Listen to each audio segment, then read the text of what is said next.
Welcome to the channel, where we dive deep into the fascinating stories that have shaped our world. Today, we will journey through China's incredible rise, from ancient dynasties to the modern superpower it is today. We'll explore the complexities of its economic growth, political strategies, technological advancements, and how China navigates its growing influence in the world. By the end of this history, you'll not only understand China's historical journey, but also see how it's shaping the future of global affairs. So sit back, relax, and prepare to embark on this epic tale that will leave you wanting to hear more about China's evolution. This is one story you won't want to miss. Let's get started. The story of the Song Dynasty's final collapse in 1279 did not begin on a single battlefield, nor in a single political moment. It began long before the Mongols even existed as a unified storm on the steppe. The Southern Song Dynasty carried within itself both brilliance and fatal weakness.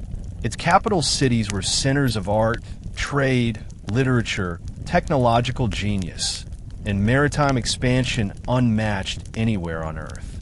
Yet behind the golden surface was a nervous state, anxious about border defense, dependent on foreign trade, and constantly pressured by stronger cavalry empires to the north. After losing northern China in 1127 to the Jurchen Dynasty, the Song became the Southern Song, basing its rule south of the Huai River. This geographical limitation shaped the country's culture and its fate. The Song leadership relied on a sophisticated bureaucratic examination system that selected scholars rather than warriors as governors. This produced a society rich in poetry, philosophy, landscape painting, printing, engineering, and urban life. But its armies lacked strength, often commanded by men with no battlefield instincts. The Song court feared military power so deeply that generals were intentionally weakened, rotated, and sometimes humiliated to prevent rebellion. Meanwhile, nomadic peoples, Khitan, Tangut, Jurchen, and eventually the Mongols, grew stronger in mobility, archery, and battlefield discipline. The Mongols under Genghis Khan united the steppe in the early 13th century, creating a machine built for annihilation. After smashing the Xia and the Jin empires, they turned south toward the Song. The Song ignored many warning signs. They assumed their huge population, economic wealth, and gunpowder weaponry would hold back any enemy. While gunpowder rockets and flamethrowers were powerful, they required coordination on land, and the bureaucracy often obstructed rapid military decisions. The Mongols, in contrast, rewarded success instantly and removed incompetence mercilessly. The Southern Song people developed a culture of refined emotional expression. Poets wrote about tea gardens, moonlit reflections on rivers, and philosophical peace. But the north was dying in fire and thunder.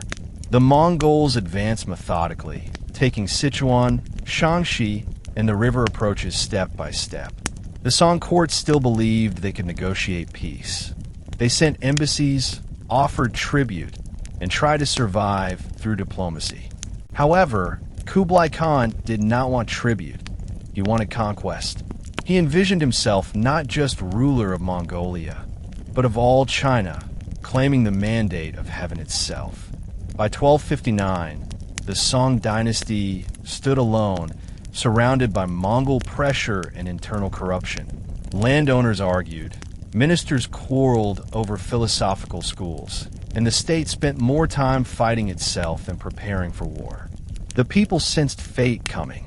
Prophecies spread through markets, saying the dragon throne would fall and a foreign emperor would rule under heaven. The Song court ignored these whispers, focusing instead on poetry contests and court rivalries. However, the storm on the horizon was now unstoppable.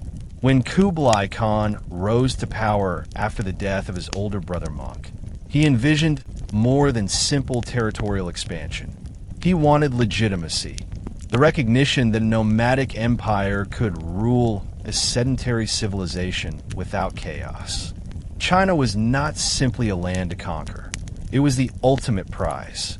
The Song dynasty, weakened by internal factionalism, proved the perfect opportunity. There were two major political groups inside the Song court.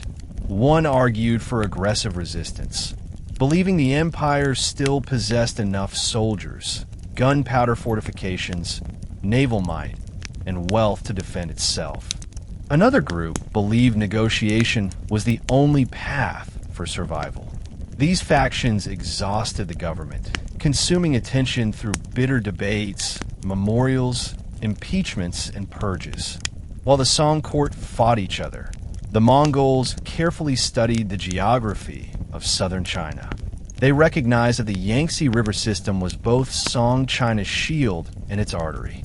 If they could break the river system, capture strategic cities like Xianyang and Fancheng, then the Song's entire defensive structure would dissolve. But the Mongols were originally plains warriors. They had little experience in naval warfare. To solve this, they hired defected Song engineers, Persian siege experts, Arab naval advisors, and captured Chinese shipbuilders. This multinational skill set was something the Song court never anticipated. Meanwhile, the southern Song economy remained advanced. It boasted 20 million households, iron foundries, advanced textile manufacturing, and the world's most complex commercial networks. But this prosperity hid deeper fractures. Land distribution was increasingly unequal. Rich clans expanded estates, while peasants drowned in debt. Tax burdens rose sharply to support military expenses, and the people began losing trust in the court. A dynasty can survive war, but not war combined with internal doubt. Culturally, the Song was at its artistic peak. Thinkers like Zhu Xi transformed Confucian learning into Neo-Confucianism, shaping intellectual life for centuries. There were printing houses, libraries, guild schools, and merchant academies that created a literate urban middle class unknown in earlier Chinese dynasties. Yet those very scholars, brilliant though they were in culture, could not form cohesive war strategy. Many idealists believed that righteousness alone deterred enemies, while the Mongols believed victory belonged to those who cut deep, moved fast, and accepted heavy losses. By the mid-13th century, the Mongols had surrounded the Song from every direction. From Yunnan, they marched east. From Sichuan, they marched south. From the former Jin lands, they pressed forward. And from the sea, Mongol fleets began appearing, something unimaginable a generation earlier. Kublai Khan studied weather patterns, monsoon flows, river currents, seasonal winds, and logistical routes with scientific precision. He also promised Chinese scholars high ranks if they served him. Many defected, bringing maps, river charts, and political intelligence. Song generals were constantly betrayed, not because their men lacked loyalty, but because their government lacked unity. The Song court still believed heaven favored them. Yet heaven, in traditional belief, supports virtue and competent rule, not tradition alone. As corruption deepened, heaven's mandate felt uncertain. Even common workers whispered that a new ruler might bring stability. This psychological defeat, spreading through villages and armies, would prove deadlier than any Mongol arrow. As the storm of war approached, the Song dynasty found itself torn apart from within. Court ministers exchanged endless arguments over philosophical correctness instead of battlefield urgency. Some insisted that loyalty meant never negotiating, while others argued survival required peace. The imperial court became a theater, not a command center. The young Emperor Song Lizong lacked charisma and military instinct. His court filled with eunuchs, palace favorites, and rival scholar officials who altered policy based on personal gain. When messages arrived from the front pleading for reinforcements, the court delayed decisions as officials debated grammar in memorials. Precious weeks and months were wasted while Mongol armies tightened their grip on surrounding lands. Even the population felt the tension. Merchants who once enjoyed wealth from Silk Road trade routes struggled as Mongol warfare disrupted northern connections. Refugees fled south, overwhelming cities and countryside. Rice harvests diminished because able farmers were conscripted into armies, leaving fields unattended. Food prices tripled, riots emerged in marketplaces, and bandit groups formed in rural provinces. The once orderly Song society became fearful, restless, and angry. A dynasty succeeds when people believe in stability. A dynasty collapses when people assume collapse is inevitable. Military technology became both strength and weakness. The Song army pioneered gunpowder bombs, fire lances, naval paddle wheel ships, and defensive fortifications. But new weapons required training, coordination, and courage. Generals were increasingly selected based on loyalty to ministers, not battlefield skill. Some leaders lacked experience, promoting defensive caution instead of decisive strikes. Meanwhile, Mongol command culture rewarded bravery and punished indecision. Their armies could adapt overnight. The Song needed months to revise military orders. Geography further constricted the southern Song. Confined mostly to southern China, it relied heavily on river and naval defenses. The Yangtze River became the empire's spine, and the Grand Canal fed grain and supplies to the capital. But while rivers slowed Mongol cavalry, they did nothing against Mongol naval fleets.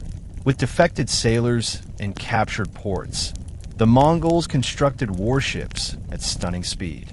Song generals still believed river defenses guaranteed safety. They did not realize they were facing a land, sea hybrid empire unlike anything before. Song culture, beautiful though it was weak in morale. Scholars preached moral refinement, detachment from earthly concerns, and poetic introspection. These values enriched civilization but hurt wartime mindset. Soldiers asked for leaders who spoke of sacrifice, discipline, and harsh necessity. Instead, they heard poetry readings praising autumn leaves and philosophical harmony. The disconnect between cultural ideals and military needs widened until the army felt spiritually abandoned. Yet despite all internal problems, the Southern Song did not surrender quickly or easily. Many citizens still believed the dynasty would endure, protected by its long achievements, its vast population, and the legacy of Chinese civilization. But belief alone cannot stop an empire built for conquest. The Mongols, united under Kublai Khan, were determined not just to defeat the Song. They wanted to erase the dynasty entirely, claiming all Chinese territory as their own. What lay ahead would be decades of siege warfare, famine, betrayal, heroism, cowardice, diplomatic intrigue, naval revolutions, and the slow death of a civilization unable to protect itself. The fall of the Song was not inevitable at the beginning, but step by step, mistake by mistake, the dynasty walked toward disaster. The turning point of the Mongol Song War centered on the fortress cities of Xiangyang and Fancheng, located along the Han River north of the Yangtze. For decades, these twin cities were the shield of the Southern Song dynasty, blocking Mongol access to the river system. Whoever controlled them controlled the gateway to the Song heartland. The Mongols understood this perfectly. They also understood that previous attempts had failed because traditional Mongol cavalry warfare was unsuited to wet river terrain and fortified walled cities. So Kublai Khan changed the rules. He ordered that the greatest engineers from across Asia be brought to the front lines. Muslim siege masters, particularly from Persia, arrived with secret knowledge of traction trebuchets and counterweight catapults capable of hurling giant stones at terrifying accuracy. These machines could smash walls that Chinese engineers thought were impregnable. They could launch rocks weighing several hundred pounds with such power that entire towers shook when they landed. Song defenders wrote terrified letters home, describing the sounds as thunder falling from the skies. The Song leadership, comfortable behind layers of tradition, believed the Mongols would need decades to master river warfare. Yet Mongol workshops along the Han River hummed night and day, cutting lumber, forging iron bolts, and building ships based on captured Song blueprints. Many Song soldiers watching across the river gasped at the speed of Mongol innovation. Inside Xiangyang, morale at first remained high. Local commanders believed help would arrive. The Song court promised reinforcements. But the bureaucratic machine in Linen, the Song capital, delayed deployments. Officials debated which general had the most moral virtue rather than which general had the most tactical skill. Months passed with little action. Meanwhile, the Mongols built bridges, dug trenches, and sealed escape routes. They understood siege psychology, starve the city, bombard the walls, break morale. The defenders could see clouds of dust and smoke rising from Mongol workshops. They could hear drums and horns from the enemy camps, signals that sounded like fate approaching. The Mongols also deployed a new naval strategy. Rather than relying only on cavalry or infantry, they constructed fleets capable of sailing upriver and controlling supply routes. They recruited Chinese sailors captured in earlier campaigns and offered high pay, safety, and status if they defected. Some agreed, others resisted, but enough defected that the Mongols soon possessed skilled river pilots who knew every bend of the Han. From the riverbanks, Song soldiers watched enemy ships moving with discipline that felt unnatural for steppe warriors. Some whispered that even heaven itself had abandoned the Song. Back in Linen, officials argued over strategy papers written in elegant calligraphy, while frontline soldiers bled under thundering catapult stones. Poetry contests continued at court, even as grain prices doubled and tripled. When refugee messengers arrived, carrying news of starvation inside Xiangyang, certain ministers dismissed the reports as exaggerations. They believed the dynasty still held divine protection. But divine protection shrinks when a government refuses to face reality. The defenders in Xiangyang used every form of resistance imaginable. Countermining tunnels, fire arrows, night raids, water defenses, and portable shields made from iron plates. They launched gunpowder bombs at Mongol siege lines, and for a while it worked. But the Mongols adapted quickly, building protective earthworks and rotating troops to avoid fatigue. They turned the siege into a long, strangling war of attrition. The Song soldiers watched their food stores decline, their wounded rot with infection, and their hopes sink like stones in river mud. The siege of Xiangyang would last not weeks or months, but years. And every year the Song court failed to break the siege was another year closer to doom. The Mongol strategy against Xiangyang was not merely physical. It was psychological, diplomatic, and moral. The empire knew that if Xiangyang fell, the Song state would lose faith in its own survival. So Mongol generals wrote letters to commanders inside the city promising safety, wealth, and noble titles if they surrendered. They offered families protection, honorable treatment, and silk-lined homes under Mongol administration. At first, the defenders rejected these messages angrily, burning them publicly and encouraging the crowds to cheer. But after years of siege, hunger eroded pride. Starvation can crack even the most loyal hearts. Granaries emptied. People boiled leather armor for soup. Mothers rationed food to children while elders went without. Reports described corpses tossed over city walls into Mongol camps at night to avoid disease. Inside the Song court, news of these horrors did reach officials, but but the government responded slowly. Some ministers accused frontline commanders of cowardice rather than admitting their own incompetence. Others claimed harsh reports were politically motivated. The emperor grew increasingly isolated, surrounded by advisors who feared telling him the truth. The capital city still held markets, music, and tea-house conversations, creating the illusion of stability, while Xiangyang dissolved into a nightmare.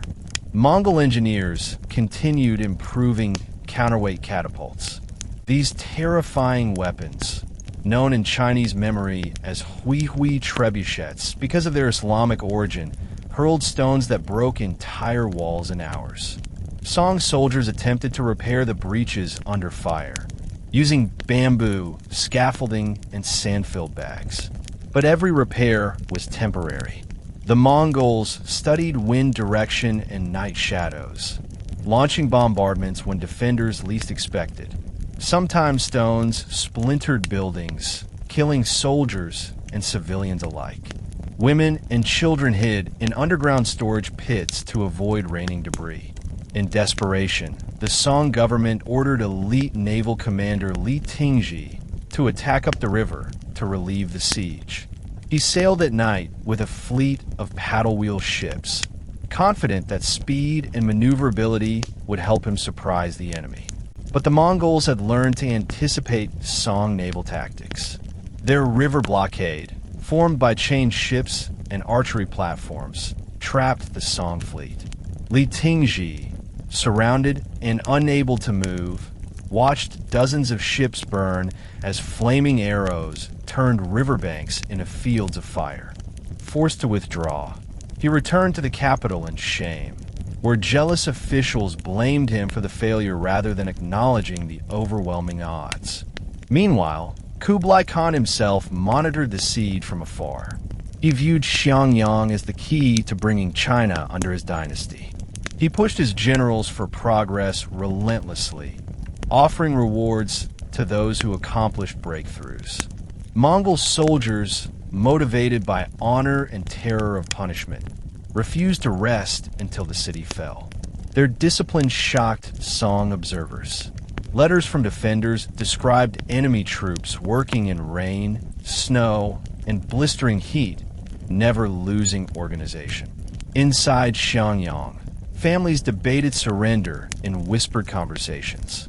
Some argued that preserving life was more important than loyalty to a failing government. Others shouted that surrender would betray ancestors. The debates sometimes turned violent. Neighbors reported to commanders that others spoke treason. Fear poisoned the air. Eventually, famine reached unbearable levels. Song generals knew that relief would never come, no matter how many times the court promised reinforcements. The defenders faced an impossible decision: die slowly with their people or surrender to save them.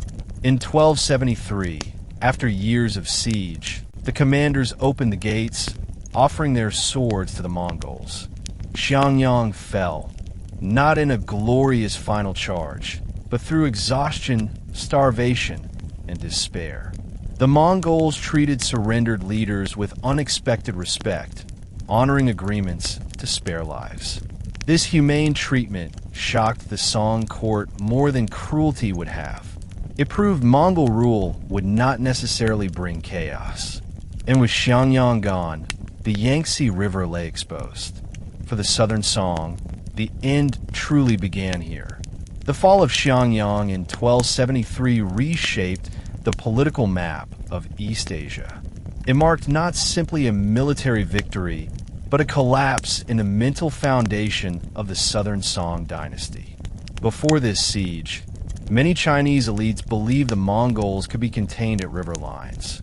They believed geography itself protected them, but rivers that once symbolized borders became Mongol highways. The defeat destroyed the illusion that the Song could outlast the invaders with time and diplomacy. Now time was the enemy. Every day allowed Mongol armies to reorganize, strengthen, and advance. The Song government reacted with shock, anger, and denial. Some ministers demanded the death of the surrendered commanders to preserve honor. Others called for negotiation, believing Xiangyang's loss proved resistance was futile. The emperor wavered between both positions, unable to lead decisively. This crisis eroded the political fabric of the dynasty. Soldiers at the front lines expressed disgust, writing in diaries that officials in the capital talked like poets while peasants died like flies. Meanwhile, Kublai Khan launched the next stage of his campaign, full invasion of the Yangtze River basin. Mongol fleets constructed at Xiangyang rapidly expanded.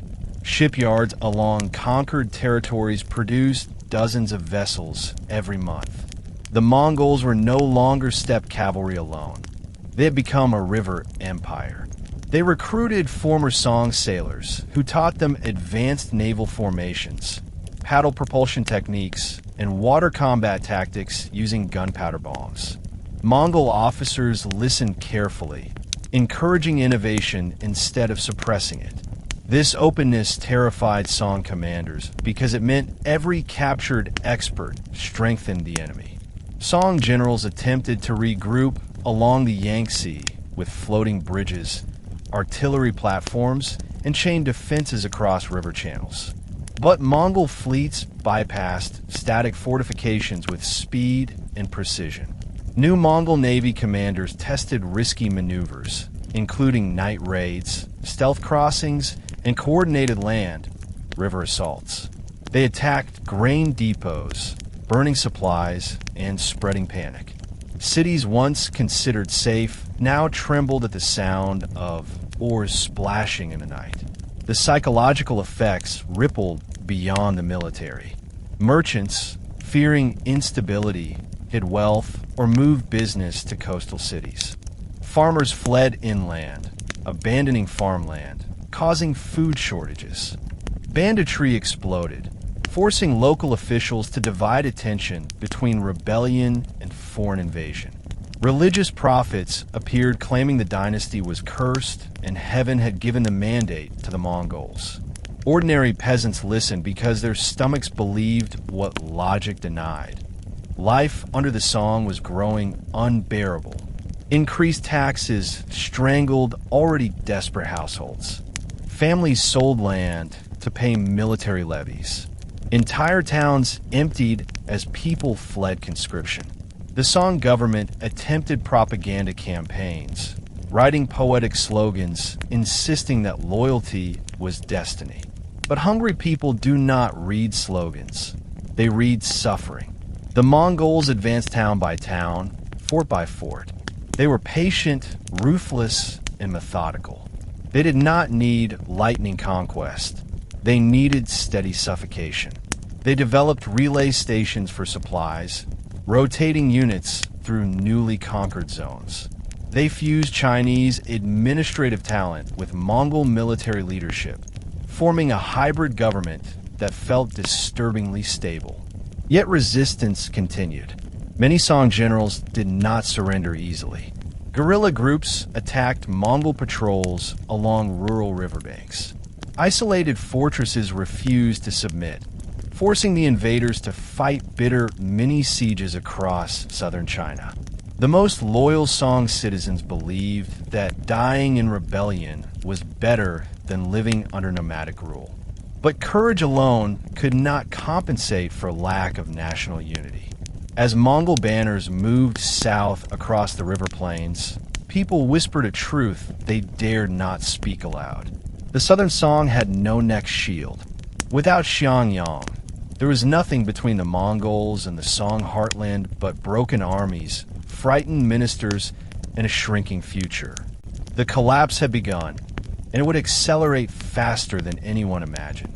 With the fall of Xiangyang, the Southern Song dynasty's internal structure began to crack. Although the capital of Linen, modern Hangzhou, was still under Song control, it became increasingly isolated as Mongol forces advanced toward the heart of the empire. At first, many Song officials hoped to negotiate with Kublai Khan, but the Mongols' demands were clear: complete surrender or complete destruction. With the loss of key fortified positions and the breakdown of the central government, the Southern Song's resistance became a matter of survival rather than hope for victory. The once prosperous southern provinces, famed for their rice fields, silk production, and bustling trade ports, now faced a relentless Mongol onslaught. Kublai Khan was determined to finish what his ancestors had begun. He sought nothing less than the absolute unification of China under Mongol rule, and had already demonstrated his ability to capture territory with ruthless efficiency.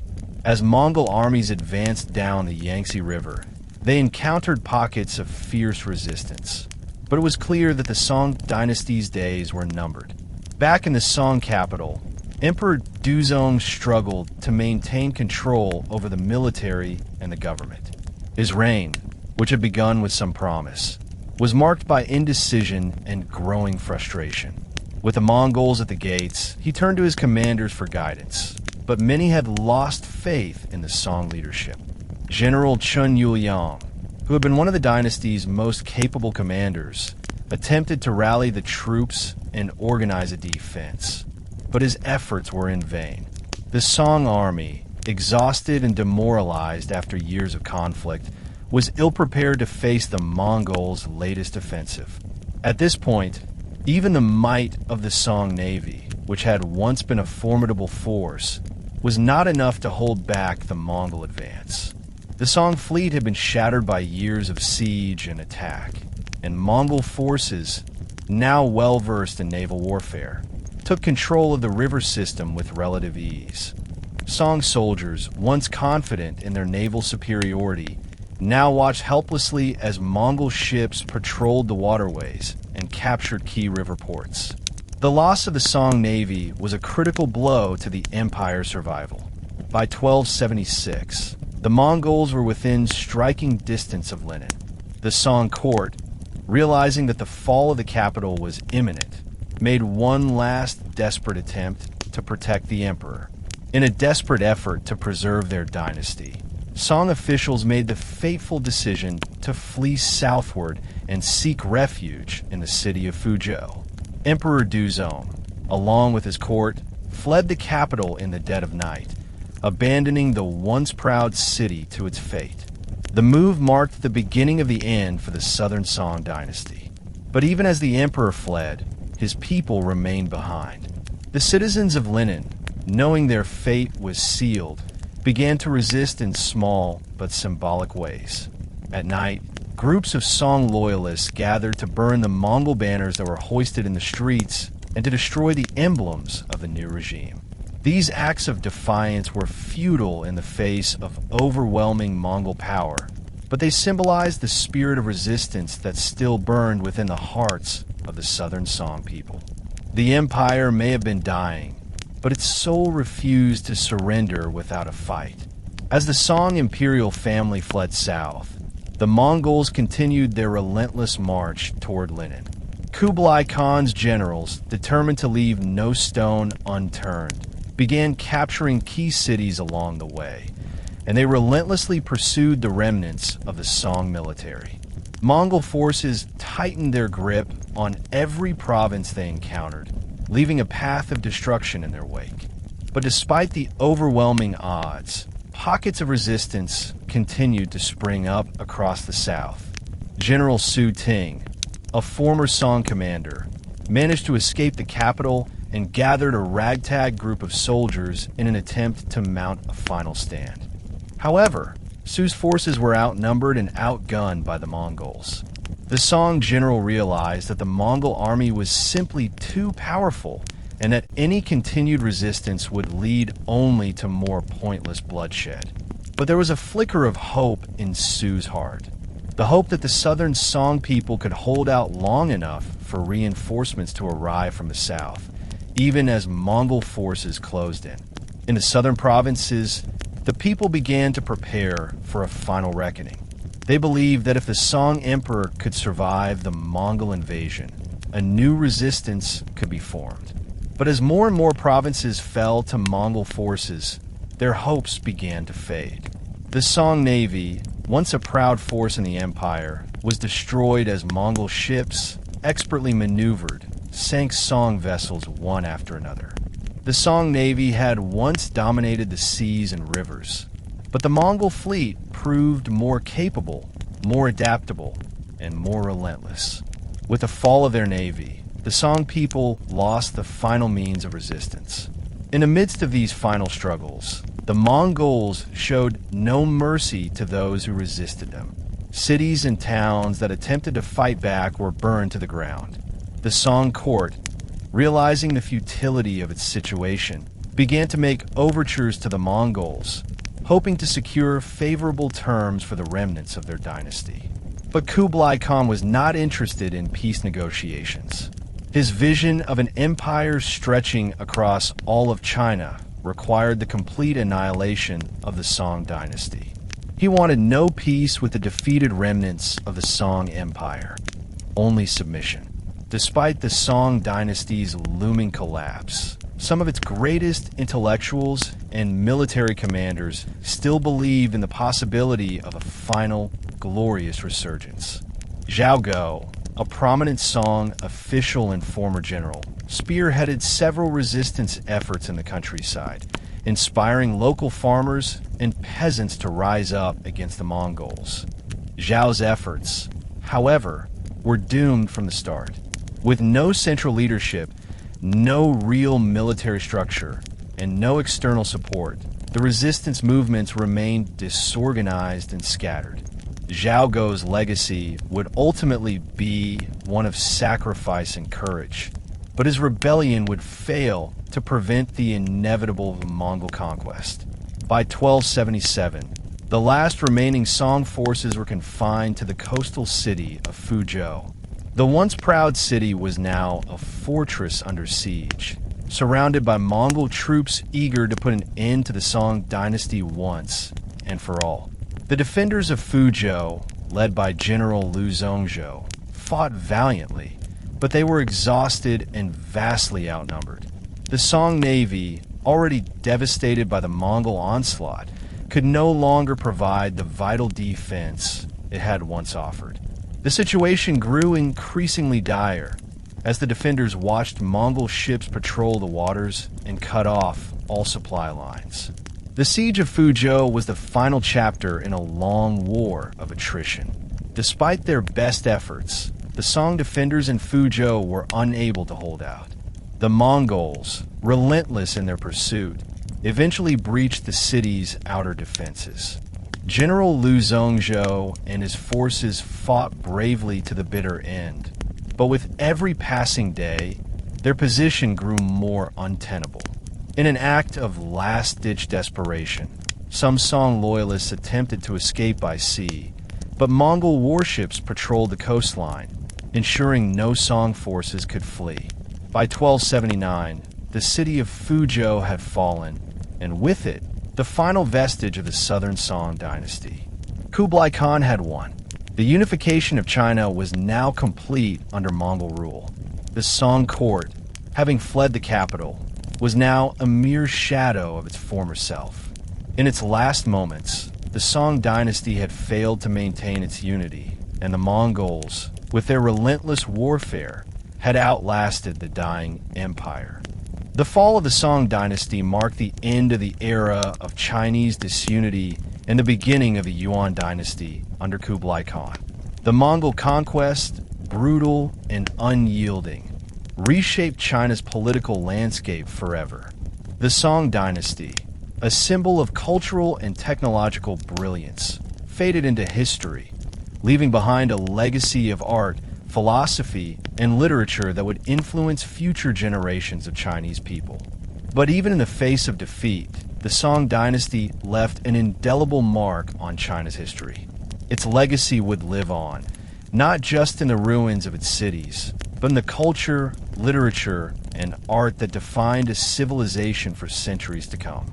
The fall of the Southern Song dynasty in 1279 marked not just the end of one of China's most prosperous and culturally influential dynasties, but also the beginning of an entirely new era. Under the leadership of Kublai Khan, The Mongol Empire completed its conquest of China and established the Yuan Dynasty, the first non-Han Chinese dynasty to rule the whole of China. The transition from a southern Song to the Yuan Dynasty was not just a military conquest. It was a cultural, administrative, and societal revolution. The Mongol Empire, though vast and diverse, imposed a foreign rule on China, marking a period of profound change that would influence the country's future for centuries to come. At the time of its establishment, the Yuan Dynasty was a unique political entity. The Mongols, as a nomadic people, had little understanding of the agricultural systems, urban infrastructure, and advanced bureaucratic traditions that characterized the Han Chinese civilization. Kublai Khan, aware of these gaps, sought to combine Mongol military power with Chinese administrative expertise. He appointed Chinese scholars and bureaucrats to help run the government, ensuring the continued functioning of key state systems while also introducing Mongol rule. This synthesis of Mongol leadership with Chinese administrative practices created a distinctive dual culture that would define Yuan China. However, the Mongol rule was also marked by significant political and social upheaval. The Mongols, who had long been accustomed to a highly mobile, decentralized way of life, had to adapt to the complexities of governing a sedentary, sophisticated society. The Mongol leaders, including Kublai Khan, maintained their traditional customs, yet they sought to integrate Chinese practices where necessary, especially in terms of governance, law, and taxation. The Mongols' reliance on a small group of Mongol elites and military leaders to maintain control led to widespread resentment among the Chinese population, who were subjected to discriminatory policies that set them apart from the ruling class. One of the key challenges Kublai Khan faced was the integration of the diverse peoples within his empire. While the Mongols were the ruling elite, the majority of the population in China was Han Chinese. Under Mongol rule, the Han Chinese were placed in a subordinate position in society, and their traditional cultural practices were often suppressed or relegated to a secondary status. Kublai Khan's attempts to maintain Mongol traditions and ways of life often clashed with the established Confucian ideals that had shaped Chinese society for centuries. Despite these tensions, Kublai Khan worked to incorporate elements of Chinese culture into Mongol rule, seeing the wisdom in maintaining many of the country's long-established customs, such as Confucianism, even as he enforced Mongol domination. A major aspect of Mongol governance was the introduction of a new social hierarchy that divided society into distinct classes. At the top of this hierarchy were the Mongols and other foreign elites, who held the most powerful positions in government and military leadership. Beneath them were the Simu, or Central Asians, who were often given positions of power due to their loyalty to the Mongols. Below the Simu were the Han Chinese, who were considered the lowest rank in the social order. This stratification was deeply resented by the Chinese people, and it led to social unrest throughout the Yuan period. Despite their subjugation, the Han Chinese continued to play an essential role in the economy, agriculture, and trade, but their social and political power was severely diminished. In addition to the social hierarchy, the Mongols implemented several reforms that dramatically altered the structure of Chinese society. Kublai Khan, for example, attempted to centralize power and reduce the influence of local aristocratic families, whose control over land and resources had been a source of political instability during the Song dynasty.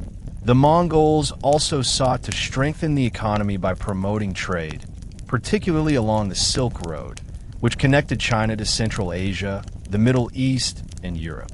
The Mongol Empire, at its height, became one of the largest and most economically interconnected empires in history, facilitating the exchange of goods, ideas, and technologies across Eurasia. The establishment of the Yuan Dynasty under Kublai Khan also marked the beginning of a period of profound economic and technological exchange. The Mongols, with their vast empires stretching from China to the Middle East, created a unified political system that facilitated the exchange of goods, culture, and knowledge between East and West. The Silk Road trade routes, which had existed for centuries, were revitalized under Mongol rule. The Mongols' political unity allowed merchants to travel across Eurasia with relative safety, boosting trade in goods such as silk, porcelain, tea, and paper. In particular, the expansion of the Grand Canal under the Yuan Dynasty played a crucial role in facilitating the movement of goods and people. The Grand Canal, which connected the Yangtze River to the northern regions, was expanded and renovated, allowing for more efficient transportation of grain and other goods from the fertile southern regions to the northern heartlands of China.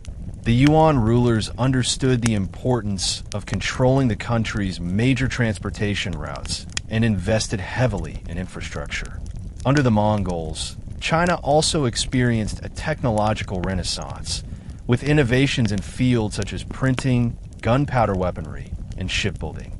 The Yuan Dynasty saw significant advances in map-making and cartography, as the Mongols sought to create more accurate depictions of their vast empire. These maps, many of which were produced with the assistance of Persian and Arab scholars, allowed the Mongols to better manage their vast territorial holdings. This cross-cultural collaboration between East and West led to the sharing of scientific knowledge and technological advancements, including the development of early firearms, which would later play a crucial role in military history. Despite these technological advances, the Mongol rulers faced ongoing challenges in governing such a large and diverse empire. The Mongols' reliance on a foreign ruling elite created resentment among the Chinese population, and tensions between the Mongols and the Chinese continued to simmer throughout the Yuan dynasty. In addition to these social and political struggles, the Mongols were forced to confront the challenges of climatic instability, particularly the Great Famine of 1279 to 1280, which caused widespread starvation and suffering throughout China. This famine, exacerbated by the mismanagement of resources and the Mongols' inability to adapt to China's agricultural needs, significantly undermined the legitimacy of the Yuan dynasty and caused unrest among the population. Another key challenge facing the Yuan rulers was the adoption of Chinese administrative systems. Although Kublai Khan sought to incorporate elements of traditional Chinese governance, such as the Confucian bureaucracy, the Mongols struggled to balance their own nomadic traditions with the demands of Chinese civilization. Many of the Confucian officials who had served the Song dynasty were either exiled or dismissed from their positions in favor of loyal Mongol allies. This shift in administrative leadership created an atmosphere of political instability, as the Mongols attempted to impose their own system of governance, while also attempting to maintain the cultural and bureaucratic traditions of China. As the Yuan dynasty progressed, the Mongols also faced mounting resistance from Chinese rebels. Throughout the late 13th and early 14th centuries, several peasant revolts erupted, fueled by widespread discontent with Mongol rule and the growing economic hardship faced by the Chinese population. The most significant of these uprisings was led by Zhu Yuanzhang, a peasant leader who would eventually rise to power and establish the Ming Dynasty, overthrowing the Yuan in 1368. Despite the internal challenges they faced, the Yuan rulers were also engaged in foreign expansion. Kublai Khan's desire to establish a strong Mongol presence in the east led to several military campaigns in Southeast Asia. The most notable of these was the failed invasion of Japan in 1274 and 1281, which proved to be one of the most disastrous military campaigns in Mongol history. The invasions were thwarted by powerful typhoons, which the Japanese dubbed the kamikaze or divine winds, believed to be sent by the gods to protect Japan from foreign invaders. Despite its impressive territorial expanse and economic prosperity, the Yuan Dynasty ultimately faced severe internal pressures. The Mongol rulers' harsh treatment of the Chinese population, the economic hardships caused by widespread famines and mismanagement, and the increasing corruption among the ruling elite all contributed to the eventual collapse of the Yuan Dynasty. By the mid-14th century, the Yuan Dynasty's military and economic power had begun to wane. The Ming Dynasty, led by the peasant leader Zhu Yuanzhang, emerged as a powerful force in the south, gaining support from the disenfranchised Chinese population. Zhu Yuanzhang's forces, alongside widespread peasant uprisings, gradually weakened the Mongol rulers, and by 1368, the Yuan capital of Dadu, modern-day Beijing, fell to the forces of the Ming.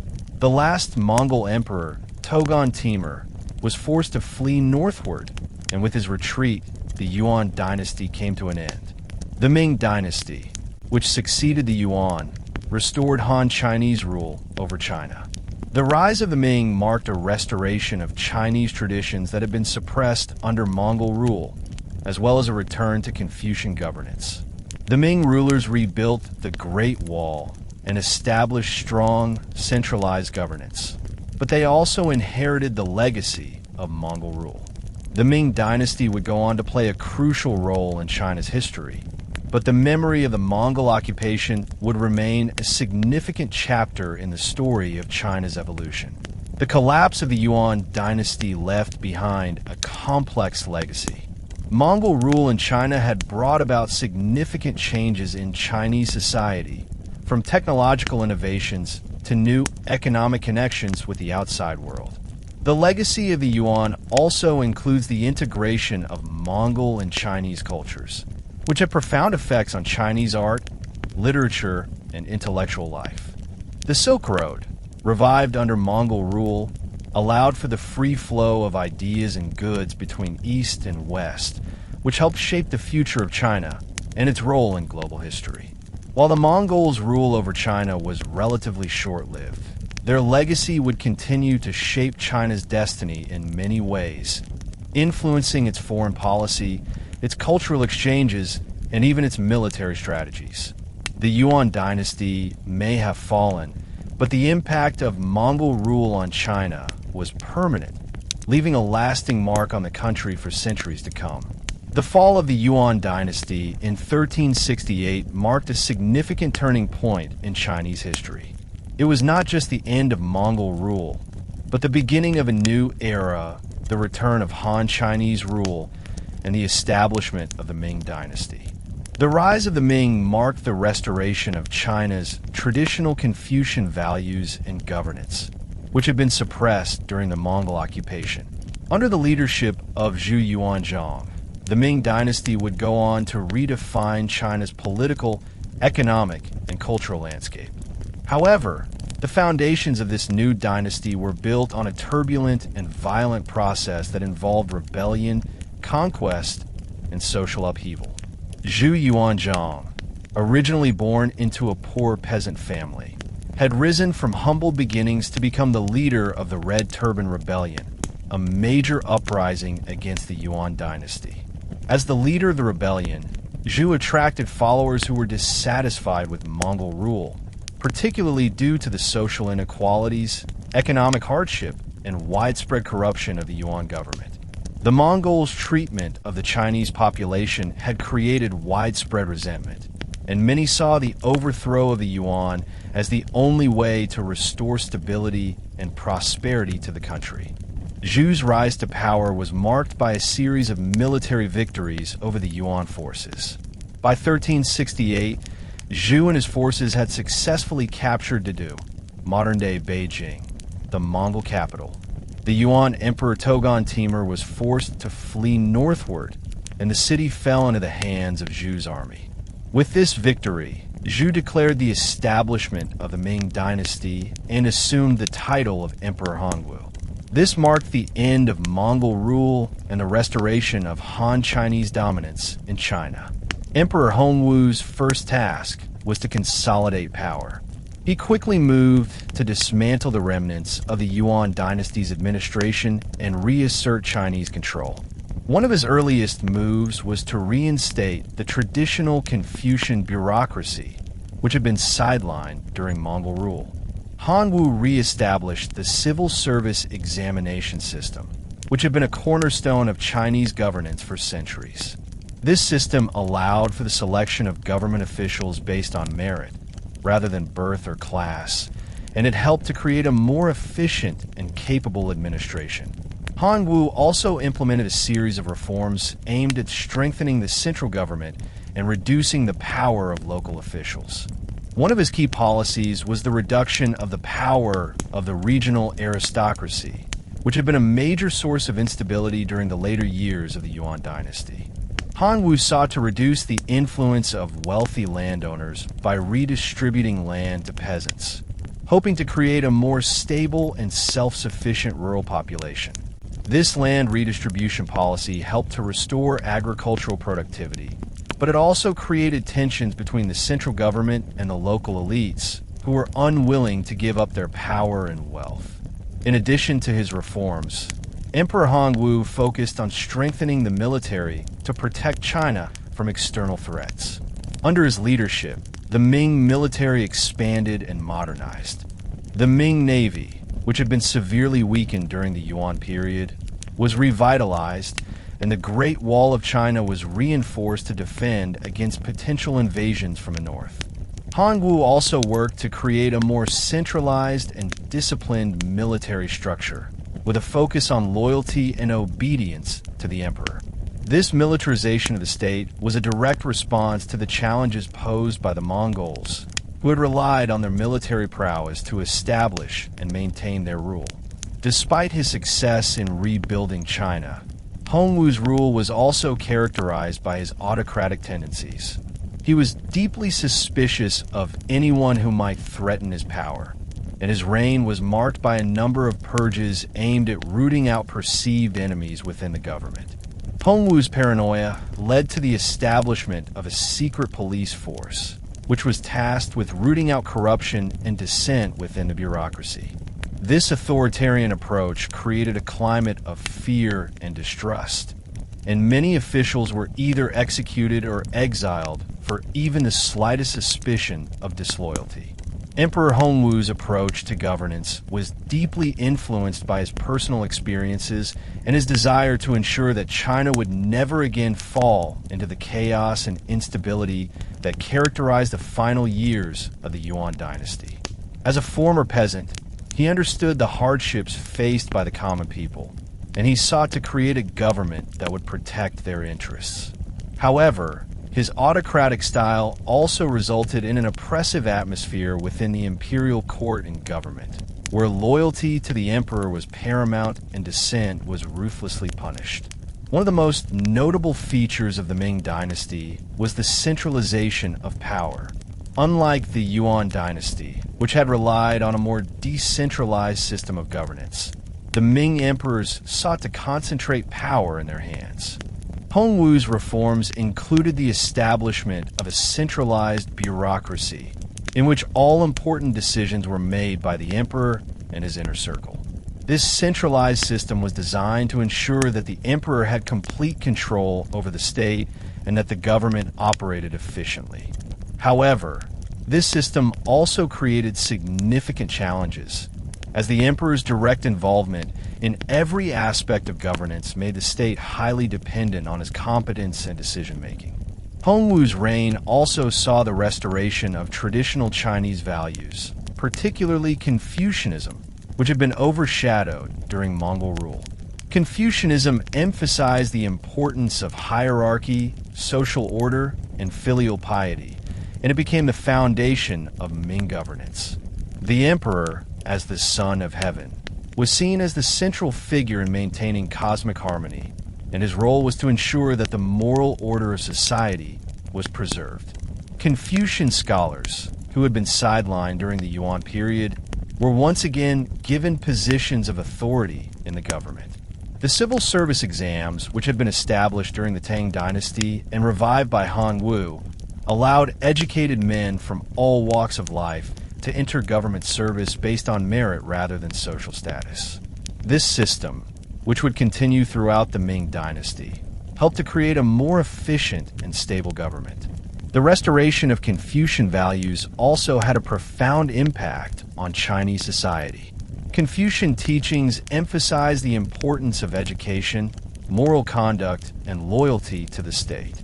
As a result, during the Ming period, there was a significant increase in literacy rates, as more people sought to pass the civil service exams and intergovernment service. This period saw a flourishing of Chinese culture, particularly in the fields of literature, art, and philosophy.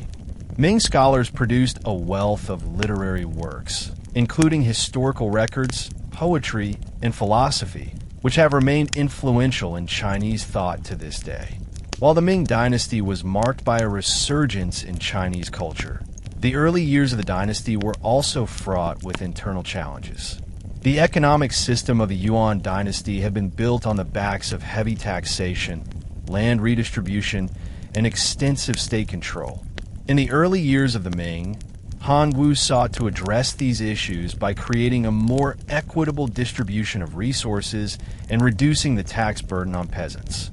However, the rapid growth of the population, combined with economic instability caused by natural disasters and famine, created new challenges for the Ming government. As China recovered from the turmoil of the Yuan Dynasty, the Ming rulers focused on strengthening the country's infrastructure, including improvements to transportation, agriculture, and trade. The Grand Canal was further expanded to facilitate the movement of goods between the north and south, while new irrigation projects helped to increase agricultural output. The expansion of the canal system also contributed to the growth of cities and towns as trade between regions increased. At the same time, the Ming Dynasty worked to ensure that China's economy remained self-sufficient, focusing on agricultural production and reducing reliance on foreign imports. Despite these efforts, however, the Ming government continued to face challenges from within. As the Ming Dynasty grew in strength and prosperity, its rulers became increasingly wary of external threats. The Mongol Empire, although fragmented after its fall in China, still posed a danger to the northern borders, and the Ming emperors were determined to prevent any further invasions. One of the most enduring legacies of Ming period was the construction and expansion of the Great Wall of China. The Great Wall, which had been built and modified over centuries, was extended and reinforced during the Ming Dynasty to protect China from Mongol raids and other nomadic groups from the north. The construction of the Great Wall was a massive undertaking, involving the labor of thousands of workers, including soldiers, peasants, and prisoners. The wall was equipped with watchtowers, fortresses, and garrisons, making it a formidable defense against invasion. Although the wall would never be completely invulnerable, it played a crucial role in protecting the Ming Dynasty from external threats for much of its reign. The defense of the empire's northern borders was a central priority for the Ming rulers, who devoted significant resources to fortifying the wall and maintaining a strong military presence in the region. Meanwhile, in the south, the Ming rulers also sought to expand China's influence and territory. The Ming Navy, once severely weakened by the Mongol invasions, was rebuilt and became one of the most powerful naval forces in the world. Under the leadership of Admiral Zheng He, the Ming Navy embarked on a series of famous voyages to Southeast Asia, India, the Arabian Peninsula, and even East Africa. These expeditions, which took place from 1405 to 1433, were aimed at establishing diplomatic and trade relations with foreign powers. Zheng He's voyages are often remembered as a symbol of China's reach and ambition during the Ming period. However, despite the Ming Dynasty's successes, internal corruption, court intrigue, and economic instability gradually eroded its power. By the 17th century, the Ming Dynasty faced numerous challenges, including peasant uprisings, military defeats, and external threats from the Manchu people, who would eventually overthrow the Ming and establish the Qing Dynasty in 1644. The Ming Dynasty, 1368 to 1644, stood as one of the most iconic periods in Chinese history, defined by political stability, economic prosperity, cultural flourishing, and the strengthening of the Confucian bureaucracy. However, by the early 17th century, the dynasty was showing clear signs of weakness. Despite its strong start under the first emperors, the Ming Dynasty faced an array of internal and external challenges that eventually led to its downfall. The fall of the Ming Dynasty was not the result of a single cause, but rather a series of social, political, and military crises that slowly unraveled the strength of the empire. At the core of the Ming Dynasty's collapse was the increasing economic instability. During the 16th century, the dynasty had experienced substantial economic growth, fueled by trade, agriculture, and the flourishing of cities. However, by the 17th century, the economy began to falter under the strain of high taxes, corruption, and inflation.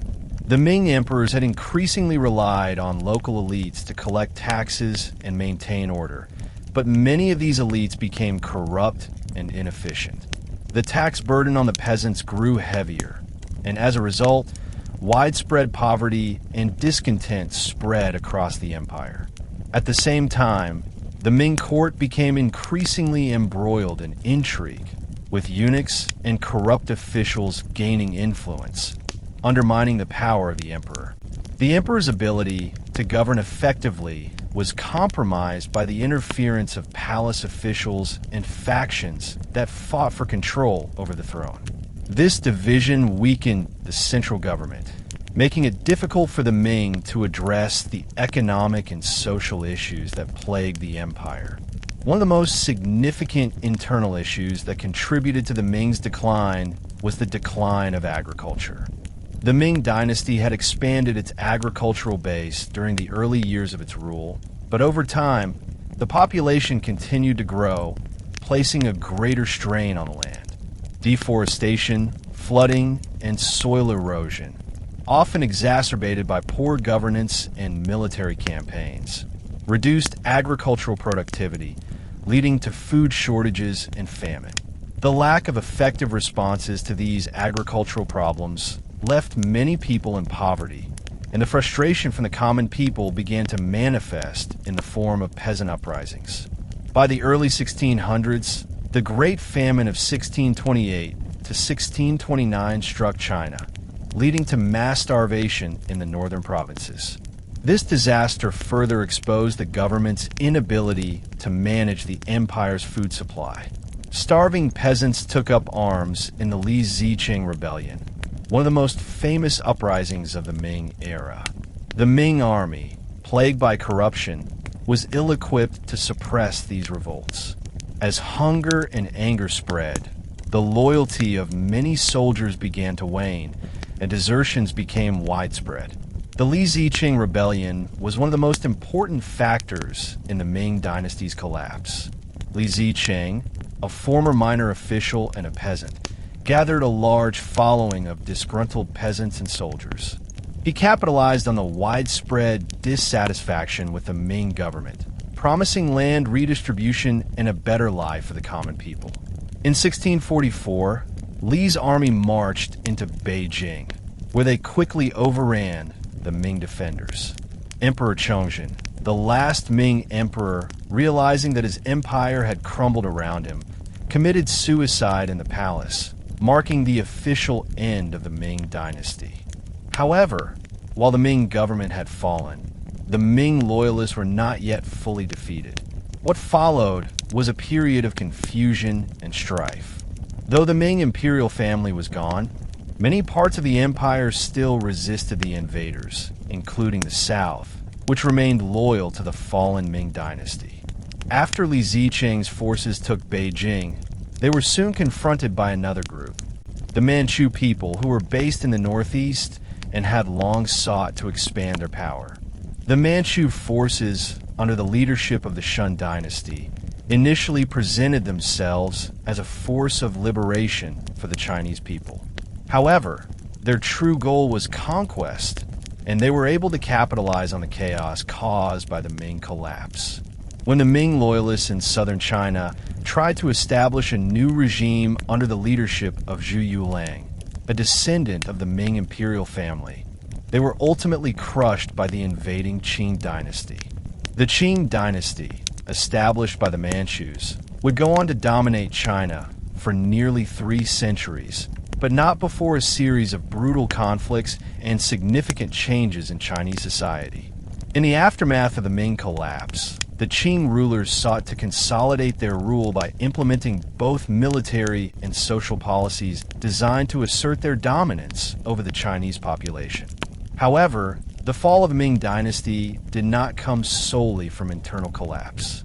External invasions from the Mongols, Japanese pirates, and other foreign powers had also drained the empire's resources.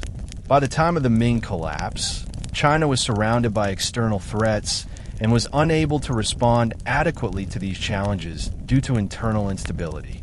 While the Ming economy had once been among the most robust in the world, by the early 1600s, it was severely weakened by mismanagement and excessive military expenditure. The empire, once a center of trade and culture, was now overwhelmed by debt and a lack of resources to maintain its infrastructure. By the time Li Zicheng and his rebel forces captured Beijing, the Ming Dynasty was no longer in a position to defend itself from both internal revolts and external threats. The collapse of the Ming Dynasty did not happen in a vacuum. It was part of a broader global trend that saw the decline of several powerful empires across Eurasia. The Ming's downfall was a direct result of the complex interplay between domestic challenges and foreign invasions. The Manchu invasion, which ultimately led to the Qing dynasty's rise, was not simply the result of military might, but also of the shifting political dynamics within China. The Manchus, initially seen as a minor military force, capitalized on the chaos of the time and swiftly moved to establish their control over the northern and then southern parts of China. The Qing dynasty would go on to rule China for nearly 300 years, from 1644 to 1912.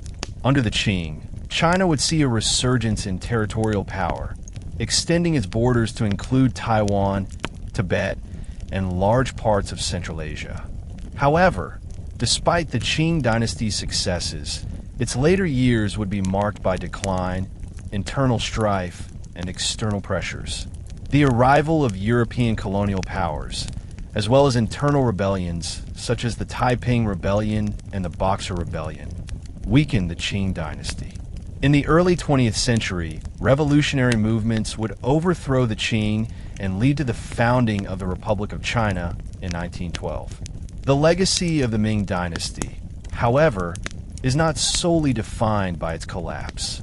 Despite its ultimate downfall, the Ming period was one of the most important in Chinese history.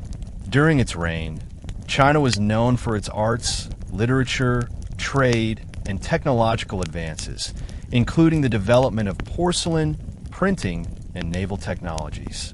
The Ming era also saw the construction of some of China's most iconic structures, including the Forbidden City in Beijing, the Great Wall's reconstruction, and imperial gardens. Though the Ming Dynasty fell to external invasion and internal strife, its impact on Chinese culture and governance remains indelible. The Confucian ideals and bureaucratic structures that were reinforced during the Ming period would continue to shape Chinese society for centuries, influencing not just the Qing dynasty, but also the subsequent Republican and Communist periods. Even today, the Ming Dynasty holds a place of reverence in Chinese history as a time of great cultural and political achievement, followed by tragic decline. The Qing Dynasty, 1644 to 1912, marked the final imperial rule in China, bringing with it significant transformations that would shape the nation's destiny for nearly 3 centuries. The rise of the Qing, established by the Manchu people, occurred during a time of profound instability and transition in China. The Ming Dynasty had collapsed under the weight of internal rebellions, economic mismanagement, and external pressures, particularly from the Li Ziqing rebellion and the subsequent Manchu invasion. The Manchu people, originally from the northeastern region of Manchuria, had been part of the larger Jurchen tribes that had ruled the Yuan Dynasty, 1115 to 1234, in northern China before the Mongols' rise. The Manchus, however, were a distinct ethnic group with their own language, customs, and military organization, different from the Han Chinese majority. The rise of the Qing dynasty was not merely the result of military conquest, but also the product of strategic diplomacy, effective leadership, and the ability to adapt to and integrate within Chinese traditions and governance. In the early 1600s, the Manchu forces, under the leadership of Nurhaci, had established themselves as a formidable military power in the northeast. Nurhaci, who was responsible for unifying the various Jurchen tribes, created a strong military and political organization known as the later Yuan Dynasty, which later evolved into the Qing.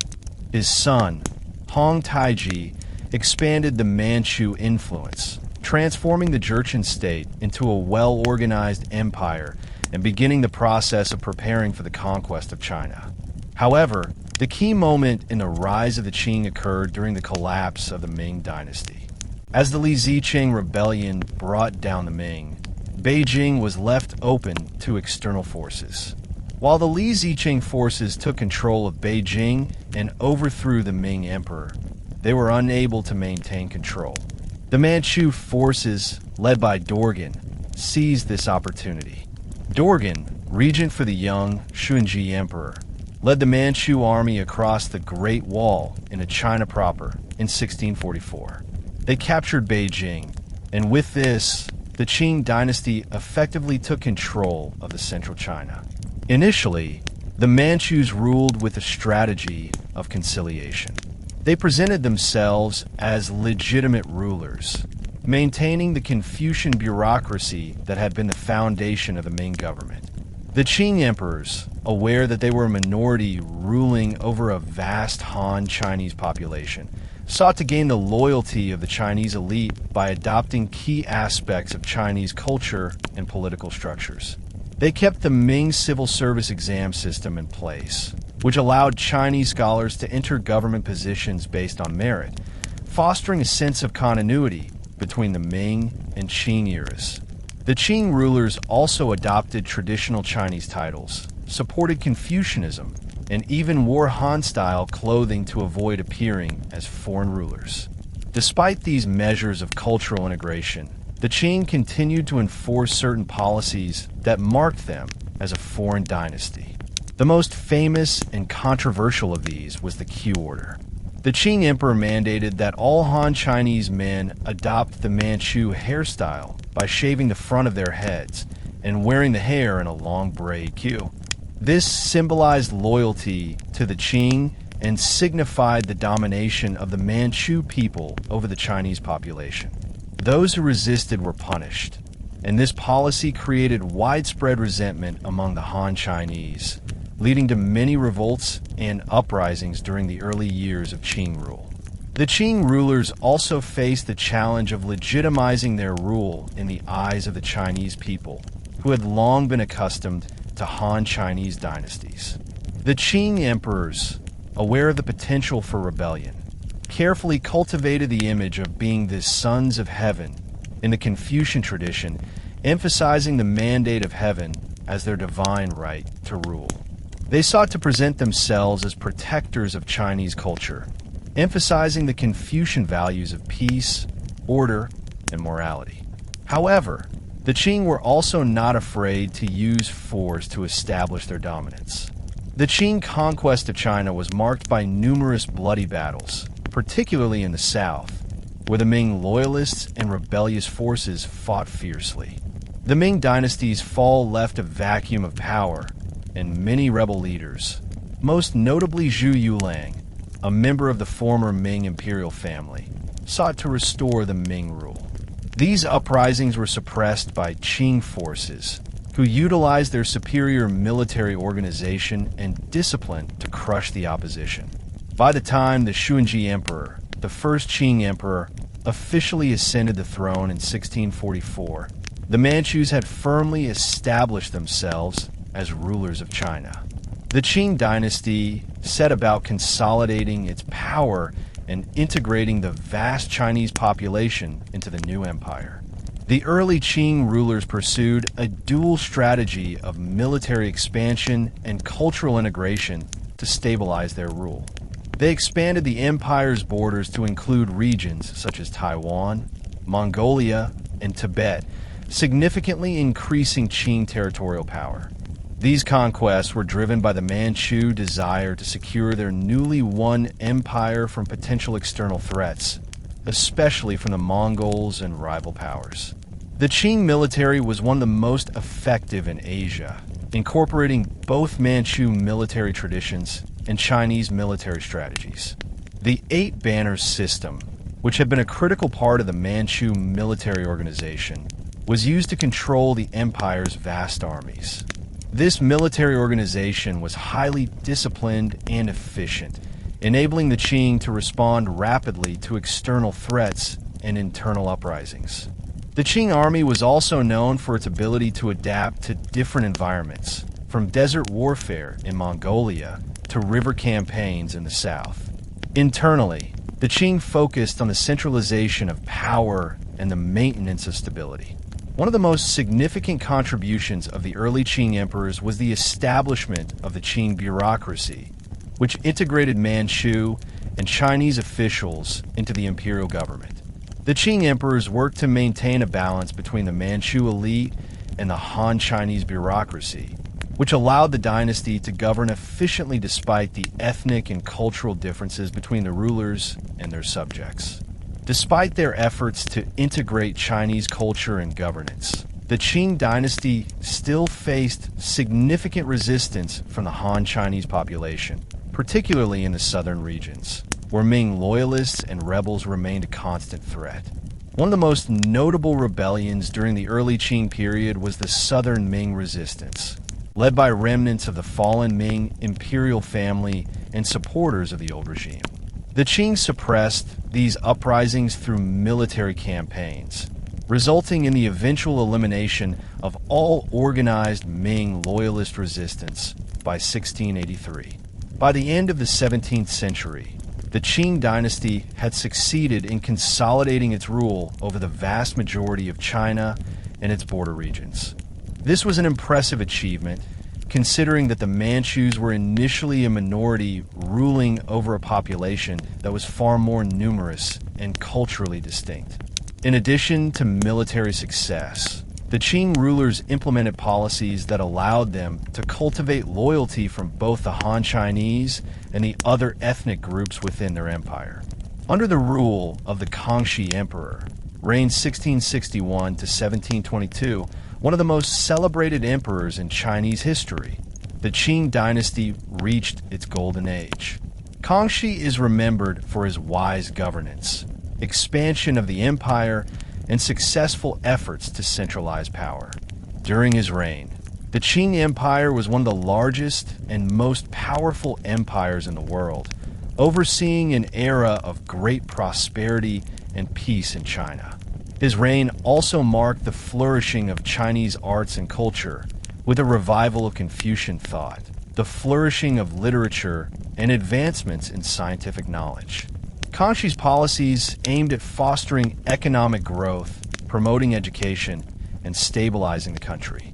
The early Qing rulers, particularly Kangxi and his successor, Yongzheng, reigned 1722 to 1735, were responsible for creating an empire that was strong, centralized, and culturally unified. Under their leadership, China experienced a period of economic prosperity and cultural revival. The Qing emperors were not only interested in maintaining political control, but also in integrating the diverse cultures and ethnicities within their empire. They continued the policies of the Ming Dynasty, particularly with regard to Confucian governance, but also introduced their own elements, ensuring that the Manchu were seen as rightful rulers who adhered to Chinese cultural norms. During the reign of the Kangxi Emperor, the Qing Empire expanded rapidly.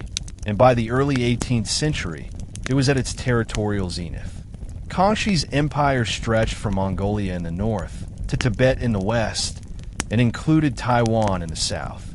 The Manchu rulers also incorporated various non-Han groups, such as the Mongols and Uyghurs, into the imperial system. However, despite their success, the Qing emperors never fully integrated their empire's diverse populations. The ruling Manchu elite remained distinct from the majority Han Chinese, and the ethnic divide between the two groups remained a source of tension throughout the Qing period. The Qing dynasty also faced challenges from abroad. The West, particularly European powers, began to increase their presence in Asia during the 17th and 18th centuries. This culminated in the Opium Wars of the 19th century, which would forever alter China's relationship with the outside world. Despite the internal prosperity, the Qing dynasty's external relations began to change with the increasing involvement of Western imperialism, signaling the beginning of a new era of challenges that would ultimately contribute to the decline of the Qing. The Qing dynasty was once one of the most powerful empires in the world, but by the mid-19th century, it was teetering on the edge of collapse.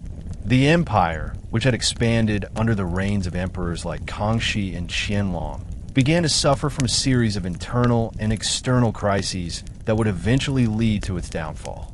Despite its early successes, the Qing dynasty faced numerous challenges, including widespread corruption, economic stagnation, social unrest, and increasing foreign encroachment. The combination of these factors, alongside the Qing emperor's failure to adapt to modern changes, resulted in the eventual collapse of one of China's most iconic dynasties. One of the major factors contributing to the Qing decline was corruption within the government.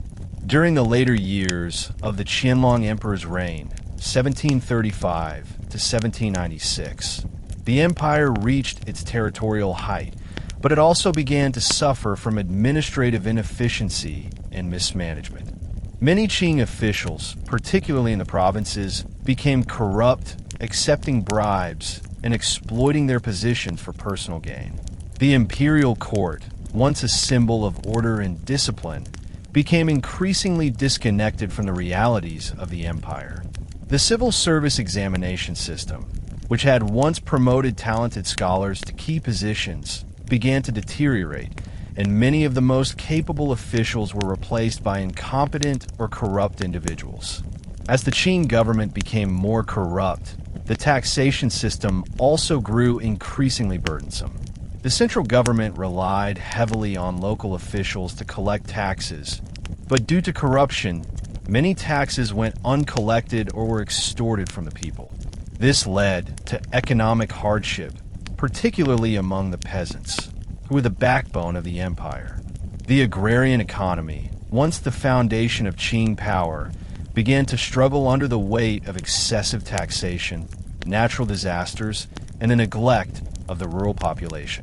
This growing economic crisis fueled widespread discontent among the masses and contributed to the rise of several major peasant revolts. One of the most significant uprisings during the Qing's decline was the Taiping Rebellion, 1850 to 1864.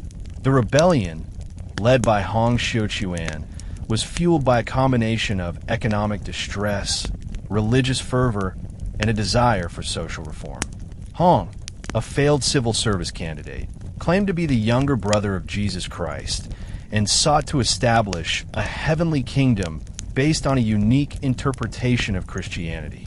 The Taiping forces, numbering in the millions, captured large swaths of southern China, including the important city of Nanjing, and posed a serious challenge to the Qing government. The rebellion was only suppressed after a prolonged and bloody conflict, during which millions of people lost their lives. The Taiping Rebellion was not the only challenge the Qing dynasty faced in the mid-19th century. The Second Opium War, 1856 to 1860, fought between China and a coalition of Britain, France, and other Western powers, further weakened the Qing state. The Opium Wars, which had begun with the First Opium War in 1839, were a direct result of the Qing dynasty's refusal to open China's markets to foreign trade. The British, in particular, were eager to trade opium in exchange for Chinese tea, silk, and porcelain. When the Qing government attempted to crack down on the opium trade, the British responded with military force, leading to the Treaty of Nanjing in 1842, which forced China to cede Hong Kong to Britain and open up 5 ports to foreign trade. The Second Opium War exacerbated China's humiliation, leading to more concessions to the Western powers and a diplomatic defeat for the Qing government. The Qing dynasty's failures during the Opium Wars and the subsequent unequal treaties had lasting consequences. China's sovereignty was severely compromised as foreign powers gained increased control over Chinese ports and cities. The Treaty of Tientsin, 1858, and the Treaty of Peking, 1860, forced China to grant more privileges to Western nations, including the right to establish diplomatic missions in Beijing and the opening of additional trade routes. These treaties eroded the Qing government's authority, causing deep resentment among the Chinese people. The inability of the Qing emperors to protect China's borders or maintain control over foreign powers sparked nationalist sentiments, and many saw the dynasty's inability to resist Western imperialism as a sign of its weakness. The growing foreign influence in China led to a significant cultural shift in the country. Western missionaries, merchants, and diplomats flooded Chinese cities, bringing with them new technologies, ideas, and religions. Christianity gained a following in some areas, though it was met with strong resistance from traditional Confucian scholars. At the same time, the Qing government's failure to modernize and adapt to the changing geopolitical landscape left China vulnerable to further foreign encroachments.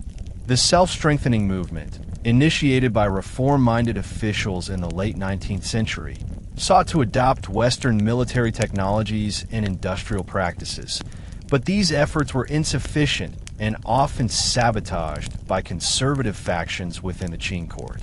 Despite these challenges, the Qing dynasty was able to maintain control of the empire throughout much of the 19th century, though its authority continued to weaken.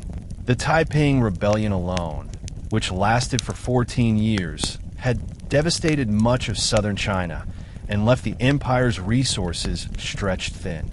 As the Qing government struggled to suppress the Taiping forces, it was forced to rely on regional military leaders, such as Zhu Zongtong, to fight off the rebels.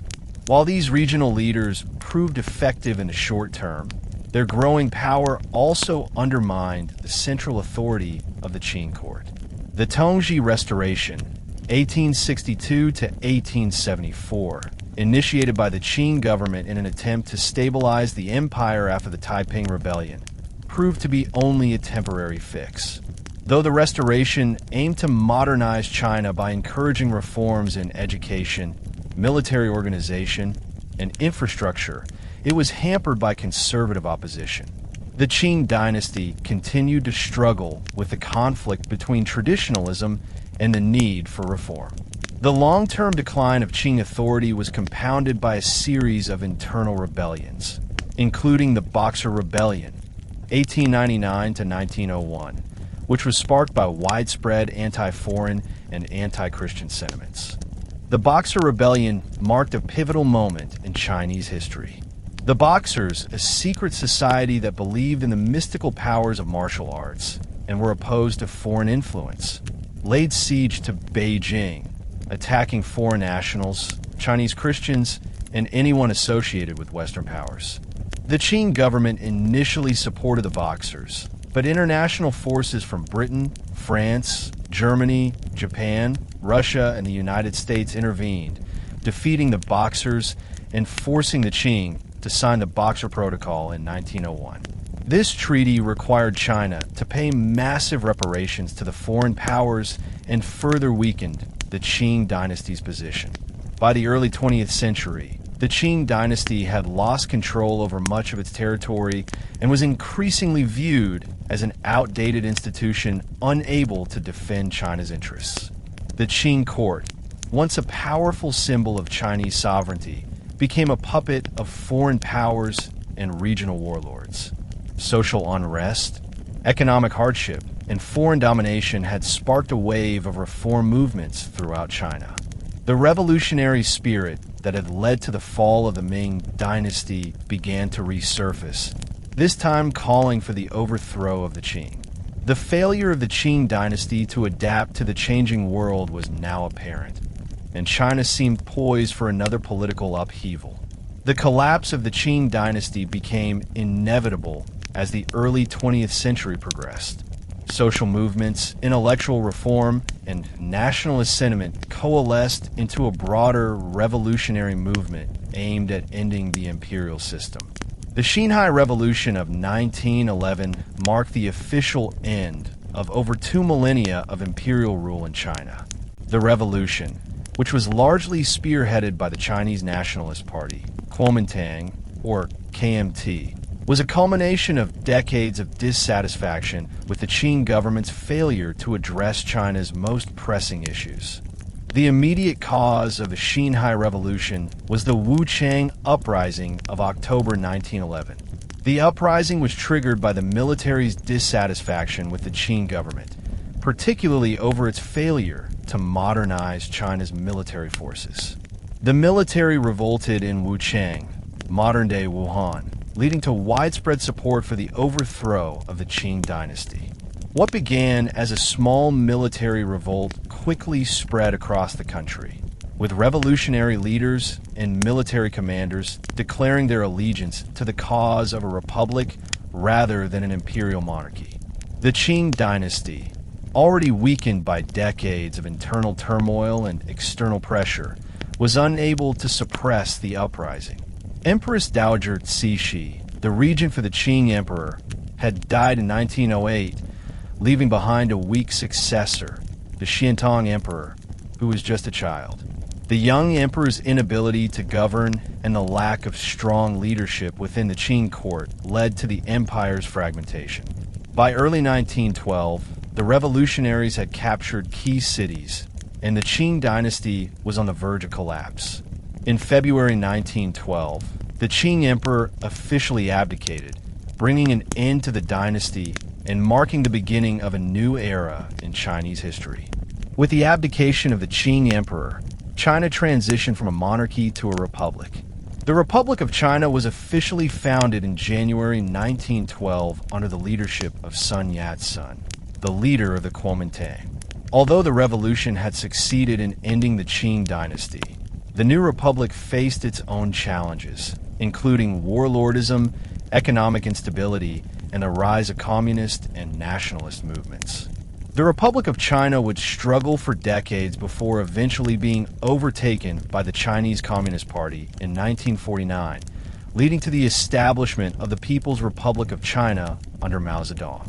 The establishment of the Republic of China in 1912 marked the end of over 2,000 years of imperial rule. It was a monumental shift as China transitioned from the Qing dynasty, a monarchy ruled by emperors, to a republic based on a new political ideology. The early years of the republic, however, were marked by turbulence, as the country faced internal divisions, economic struggles, and the challenge of creating a unified and stable government. China's journey toward modernization would be shaped by both nationalism and revolutionary ideals, as competing forces vied for power and the future of the country. Following the abdication of the Qing Emperor Sun Yat-sen, the leader of the Chinese Nationalist Party, Kuomintang, or KMT, became the provisional president of the new republic. Sun, a revolutionary figure who had spent much of his life advocating for the overthrow of the imperial system, had long envisioned a China that would be free from foreign domination and internal corruption. Sun's vision of the republic was heavily influenced by his admiration for Western ideals, particularly those of democracy and national sovereignty. However, despite his popularity and revolutionary credentials, Sun faced significant challenges in consolidating power. One of the greatest obstacles for Sun and the early Republic of China was the fragmentation of the country. China was not a unified state in a modern sense. It was a collection of warlord-led regions that had little loyalty to the central government in Beijing. These warlords, who had gained control of various provinces during the final years of the Ming Dynasty, maintained their own private armies and exerted power over local populations. The central government, under Sun's leadership, struggled to gain control over these warlords, and the country was effectively divided into competing factions. Despite these challenges, Sun's government made some important early strides in the attempt to modernize China. The Republic of China officially adopted a new constitution, modeled on Western democratic principles, which outlined a republican system of governance with a president, legislature, and a system of checks and balances. Sun's vision also included land reforms, the development of infrastructure, and efforts to build a modern economy. However, his government lacked the military strength and political cohesion to implement these reforms effectively, and his presidency was short-lived. In 1913, Sun Yat-sen's government was overthrown by Yuan Shikai, a former Qing general who had become the president of the Republic of China after Sun stepped down in favor of Yuan's leadership. Yuan, who had once been loyal to the Qing dynasty, took advantage of the power vacuum created by the collapse of imperial rule and quickly consolidated control over the government. Yuan's rule, however, was marked by authoritarianism and dictatorship. He dissolved the national legislature and declared himself emperor in 1915 in an attempt to restore monarchy. This move was met with widespread resistance, and Yuan was forced to abdicate the throne in 1916, leading to the further fragmentation of China. After Yuan's death, China entered a period of political instability, often referred to as the Warlord Era, 1916 to 1928. During this time, various warlords, many of the military leaders who had served under Yuan, vied for control over different regions of China.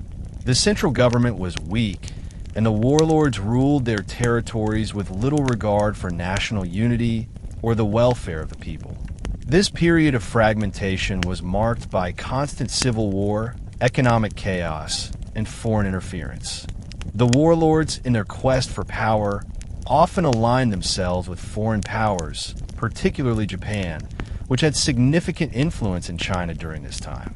During the warlord era, China was also grappling with the consequences of foreign imperialism.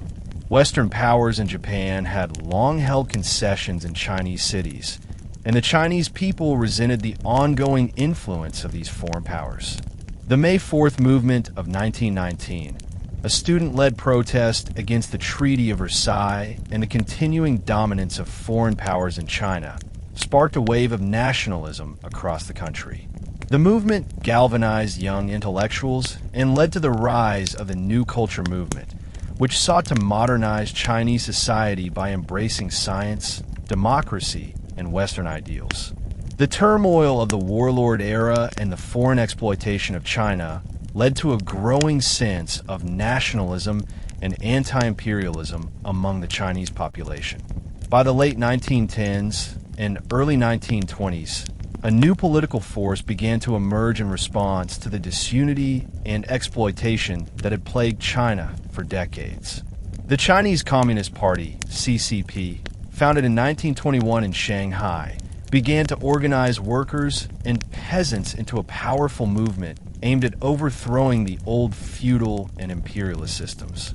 The CCP's rise was influenced by the success of the Russian Revolution in 1917 and the spread of Marxist-Leninist ideology, which resonated with many Chinese intellectuals and reformers who were disillusioned with the failure of the nationalist government and its inability to address China's problems.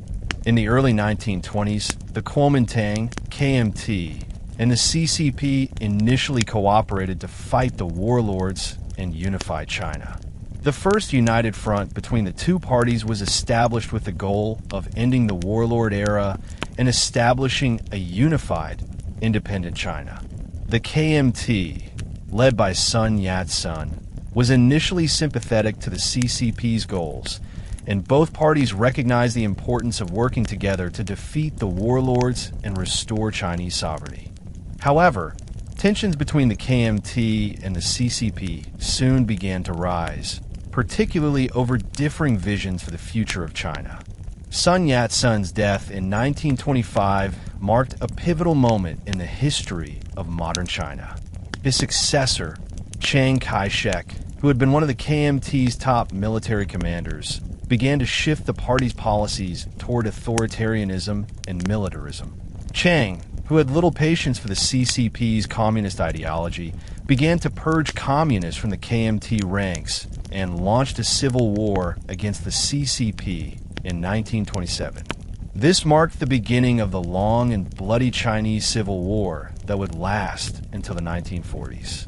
Despite the internal conflict between the KMT and the CCP, the two parties were forced into an uneasy truce during the Second Sino-Japanese War, 1937 to 1945, when Japan launched a full-scale invasion of China. The Japanese invasion united much of China in resistance, but it also exposed the weaknesses of the KMT and the inability of the government to effectively mobilize the country's resources. The Chinese resistance was primarily led by Chiang Kai-shek's nationalist forces, but the Chinese communists, led by Mao Zedong, also played a significant role in organizing local militias and establishing a communist base in northern China.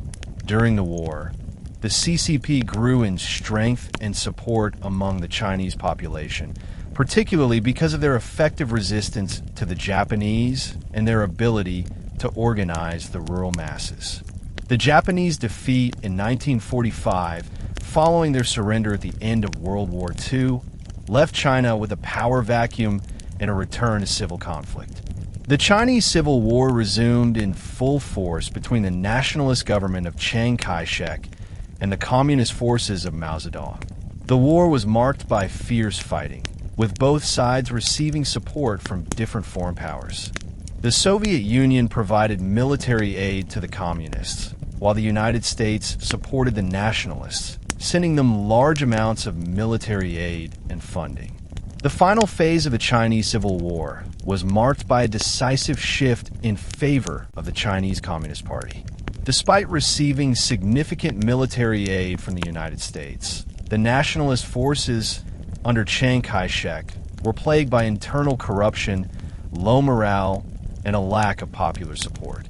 In contrast, the CCP, led by Mao Zedong, capitalized on its grassroots support among peasants, who were attracted to the communist promise of land reforms and social equality.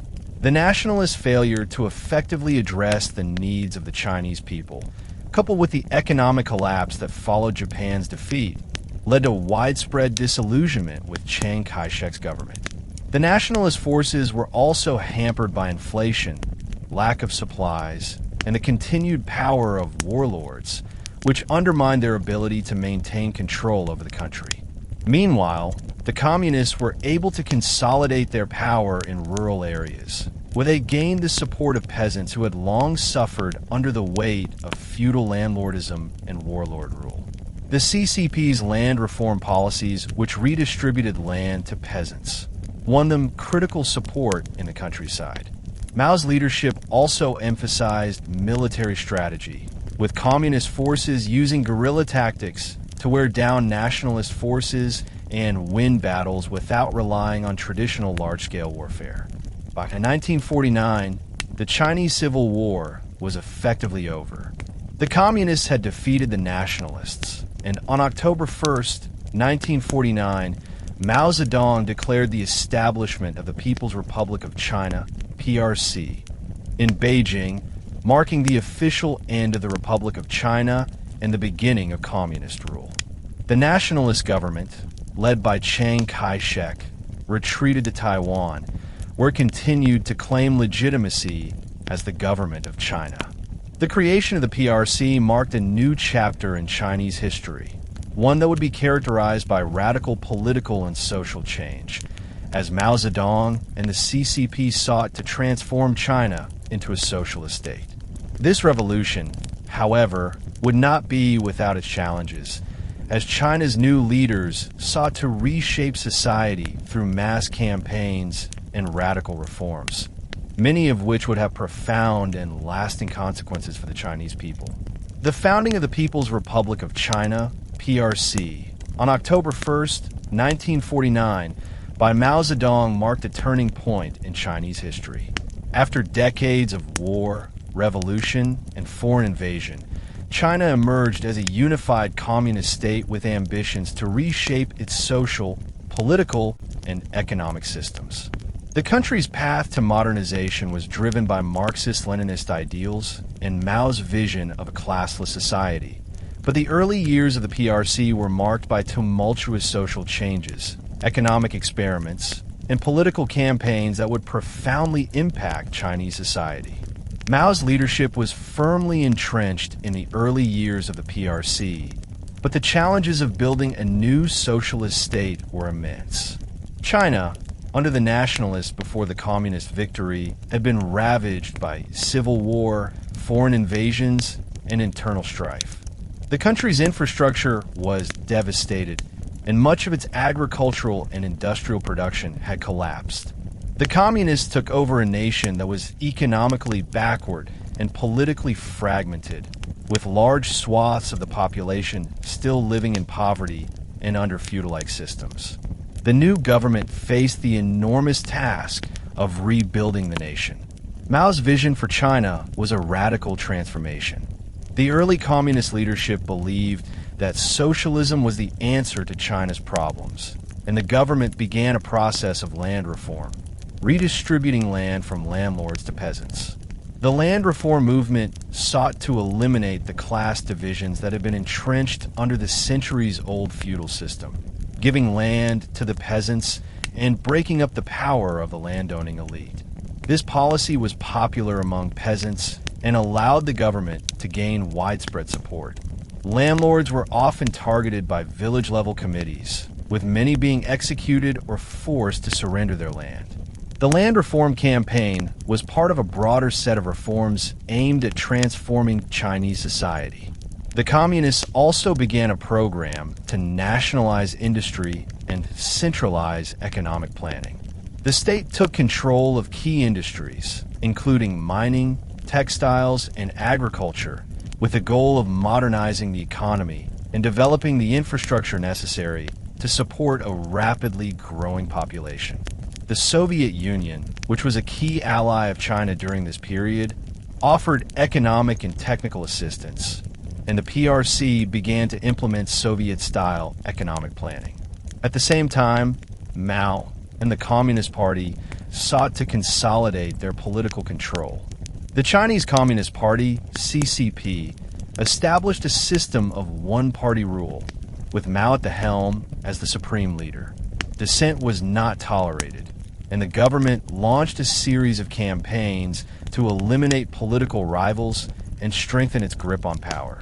The Chinese political landscape was reshaped by the Communist Party's dominance, and purges were carried out to root out counter-revolutionary elements.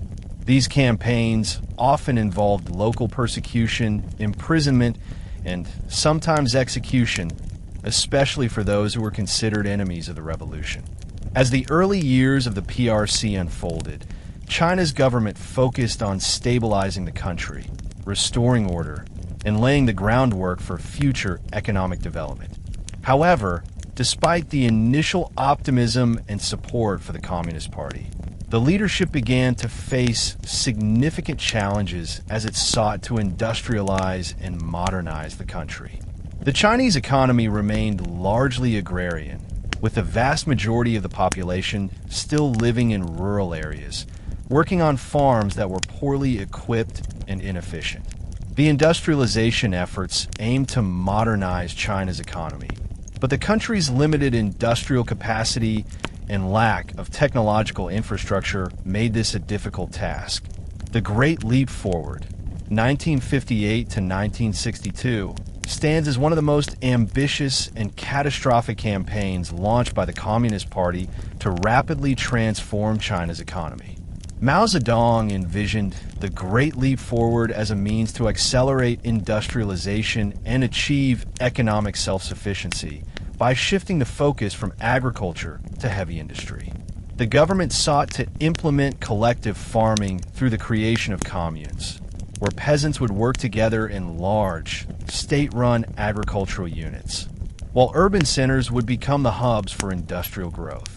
Mao believed that the mobilization of the masses would propel China into a new era of prosperity.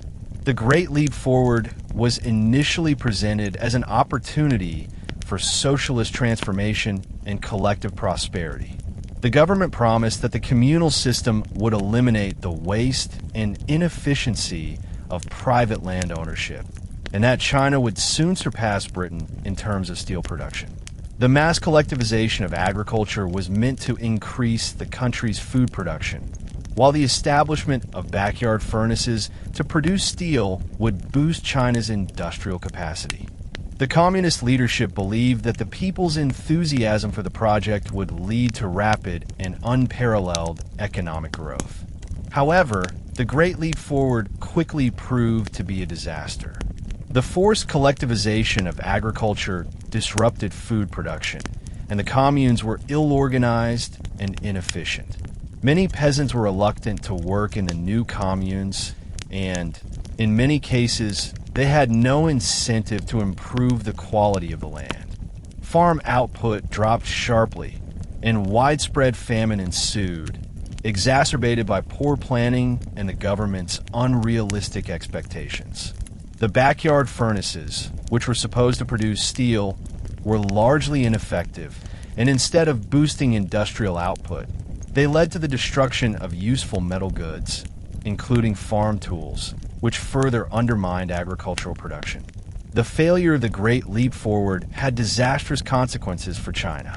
Between 15 to 45 million people are estimated to have died due to famine, starvation, and political repression during this period. The economic setback was enormous, and the CCP's legitimacy took a severe hit. Mao's role in the failure of the Great Leap Forward became a topic of growing debate within the party, with many officials blaming the policy for the national crisis. In the aftermath of the Great Leap Forward, Mao was forced to step back from the economic leadership of China, and the government shifted toward more pragmatic policies. Liu Shaoqi, the Chinese president, and Deng Xiaoping, who would later become the paramount leader of China, became more influential in shaping the economic policies of the PRC. Both men favored a more gradual approach to economic reform, which included some degree of decentralization and a return to agricultural production. Although Mao had suffered setback, he remained in power and retained significant influence within the party.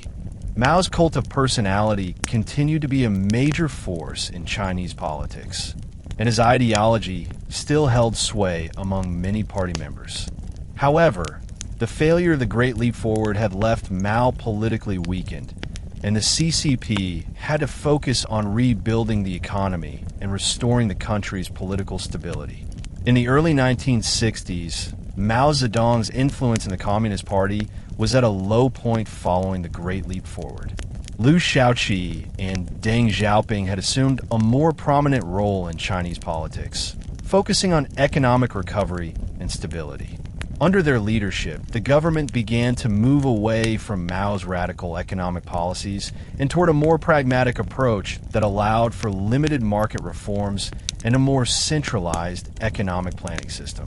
The shift toward pragmatism was meant to restore economic growth and reduce the suffering of the Chinese population, but also alienated many within the Communist Party, including Mao himself.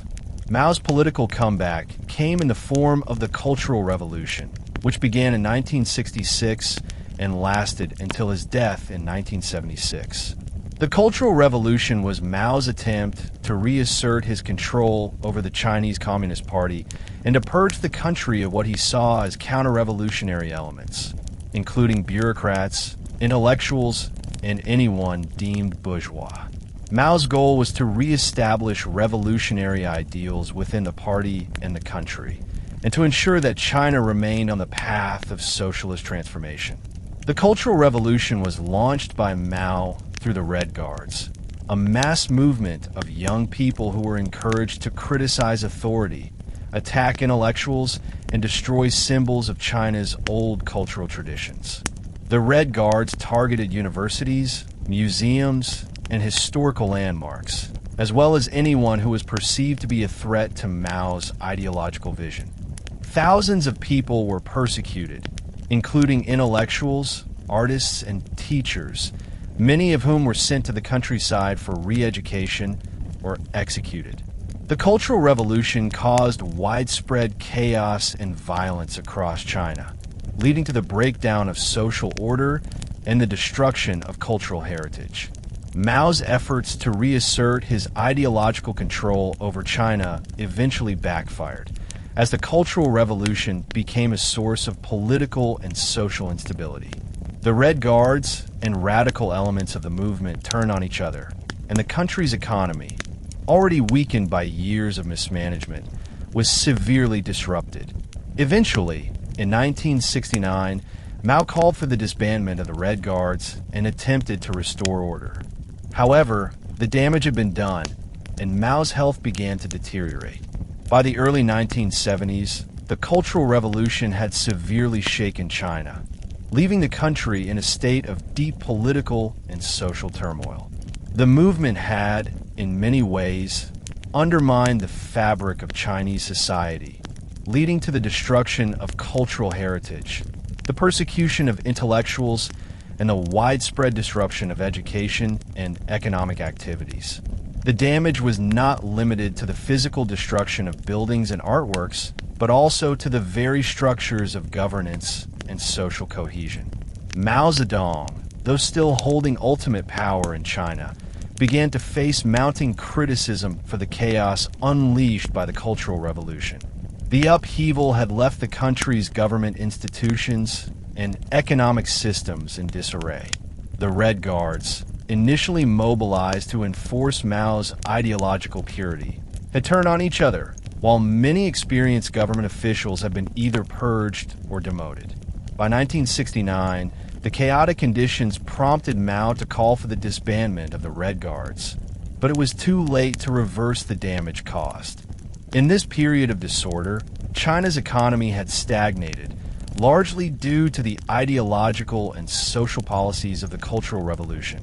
Agricultural output and industrial production were significantly reduced, and the government's ability to manage the country effectively was severely hampered. Mao's insistence on revolutionary purity meant that many essential sectors were neglected, and China's once thriving cities became the sites of political factionalism rather than economic growth. Mao's health also began to decline during the late 1970s. By 1976, his influence had waned significantly, and his death in September 1976 marked the end of an era in Chinese history. While Mao remained a revered figure, his leadership style, defined by revolutionary zeal and extreme measures, was increasingly viewed as having been responsible for much of the country's suffering and disarray. Following his death, China's political landscape underwent a dramatic transformation, beginning with the gradual dismantling of the policies that had dominated China for decades. In the aftermath of Mao's death, Deng Xiaoping, who had been purged during the Cultural Revolution but had remained an influential figure in the background, emerged as the new leader of China. Deng's rise to power signaled a fundamental shift in Chinese policy. While Deng respected Mao's legacy, he also recognized that China needed to move away from the chaotic, rigid policies of the past and begin the difficult process of economic modernization and political reform. Deng Xiaoping's leadership marked the beginning of a new era in China, as he embarked on a series of economic reforms aimed at transforming the country from a command economy to one more open to market forces and international trade. Under Deng's leadership, China's open door policy was introduced, and the country began to open up to the world in ways that were unimaginable during the Mao years. One of the key reforms initiated by Deng was the Reform and Opening Up policy, which began in 1978. This policy called for gradual liberalization of China's economy, starting with agriculture. The household responsibility system was introduced, allowing farmers to have control over their land and granting them the right to keep and sell any surplus production after meeting the government's quota. This marked a significant departure from Maoist policies, which had stressed collective farming and the commune system. The reforms led to a surge in agricultural production, reducing poverty in rural areas and increasing food security. In addition to agricultural reforms, Deng's government also encouraged the growth of private enterprises and foreign investment. Special economic zones, SEZs, were established in coastal cities such as Shenzhen, which became test sites for market-oriented economic policies. These zones were designed to attract foreign companies through favorable tax incentives, less regulation, and the ability to operate in a more capitalist environment. The SEZs served as the foundation for China's rapid integration into the global economy and laid the groundwork for its eventual emergence as an economic powerhouse. Deng also initiated major reforms in industry, privatizing many state-owned enterprises, SOEs, and promoting light industry and manufacturing as engines for economic growth. Under his leadership, China transitioned from being a primarily agrarian society to an industrial powerhouse, with the goal of achieving economic self-sufficiency while also becoming more competitive on the global stage. The economic liberalization initiated by Deng enabled China to become a major player in global trade, attracting foreign direct investment and driving the country's economic growth to unprecedented levels. However, these economic reforms came with a price. As China embraced a market economy, income inequality began to grow, particularly between urban and rural areas. The rise of a capitalist class led to the development of a new set of social challenges, including corruption, displacement, and the erosion of the welfare state. The introduction of foreign investment and the establishment of SEZs led to increased economic polarization, as many urban centers saw rapid growth and the rise of a new middle class, while many rural areas continue to struggle with poverty and lack of development. The rapid economic transformation also exposed political tensions within the Chinese government. While Deng was committed to economic reform, he remained wary of political liberalization. China's political system continued to be dominated by the Chinese Communist Party, CCP, with Deng and the party leadership emphasizing authoritarian control over political freedoms. This became evident during the Tiananmen Square protests of 1989, when students and intellectuals called for greater political reforms, including freedom of speech and the end of corruption within the party. The government responded with military force, leading to a brutal crackdown that left hundreds, if not thousands, dead. Despite the Tiananmen Square massacre in 1989, Deng Xiaoping and his successors remained committed to the economic reforms that had fueled China's transformation. China's rapid industrialization, coupled with a growing middle class and increasing foreign investment, led to a period of sustained economic growth. By the early 2000s, China had become the world's second largest economy, surpassing many of its Western counterparts in terms of both manufacturing output and trade volume. The leadership of Jiang Zemin, who took over after Deng's retirement in 1989, continued the reforms initiated by his predecessor. Jiang, who led China through the 1990s and early 2000s, prioritized the expansion of China's market economy while maintaining the dominance of the CCP. During Jiang's tenure, China's global trade relations grew exponentially.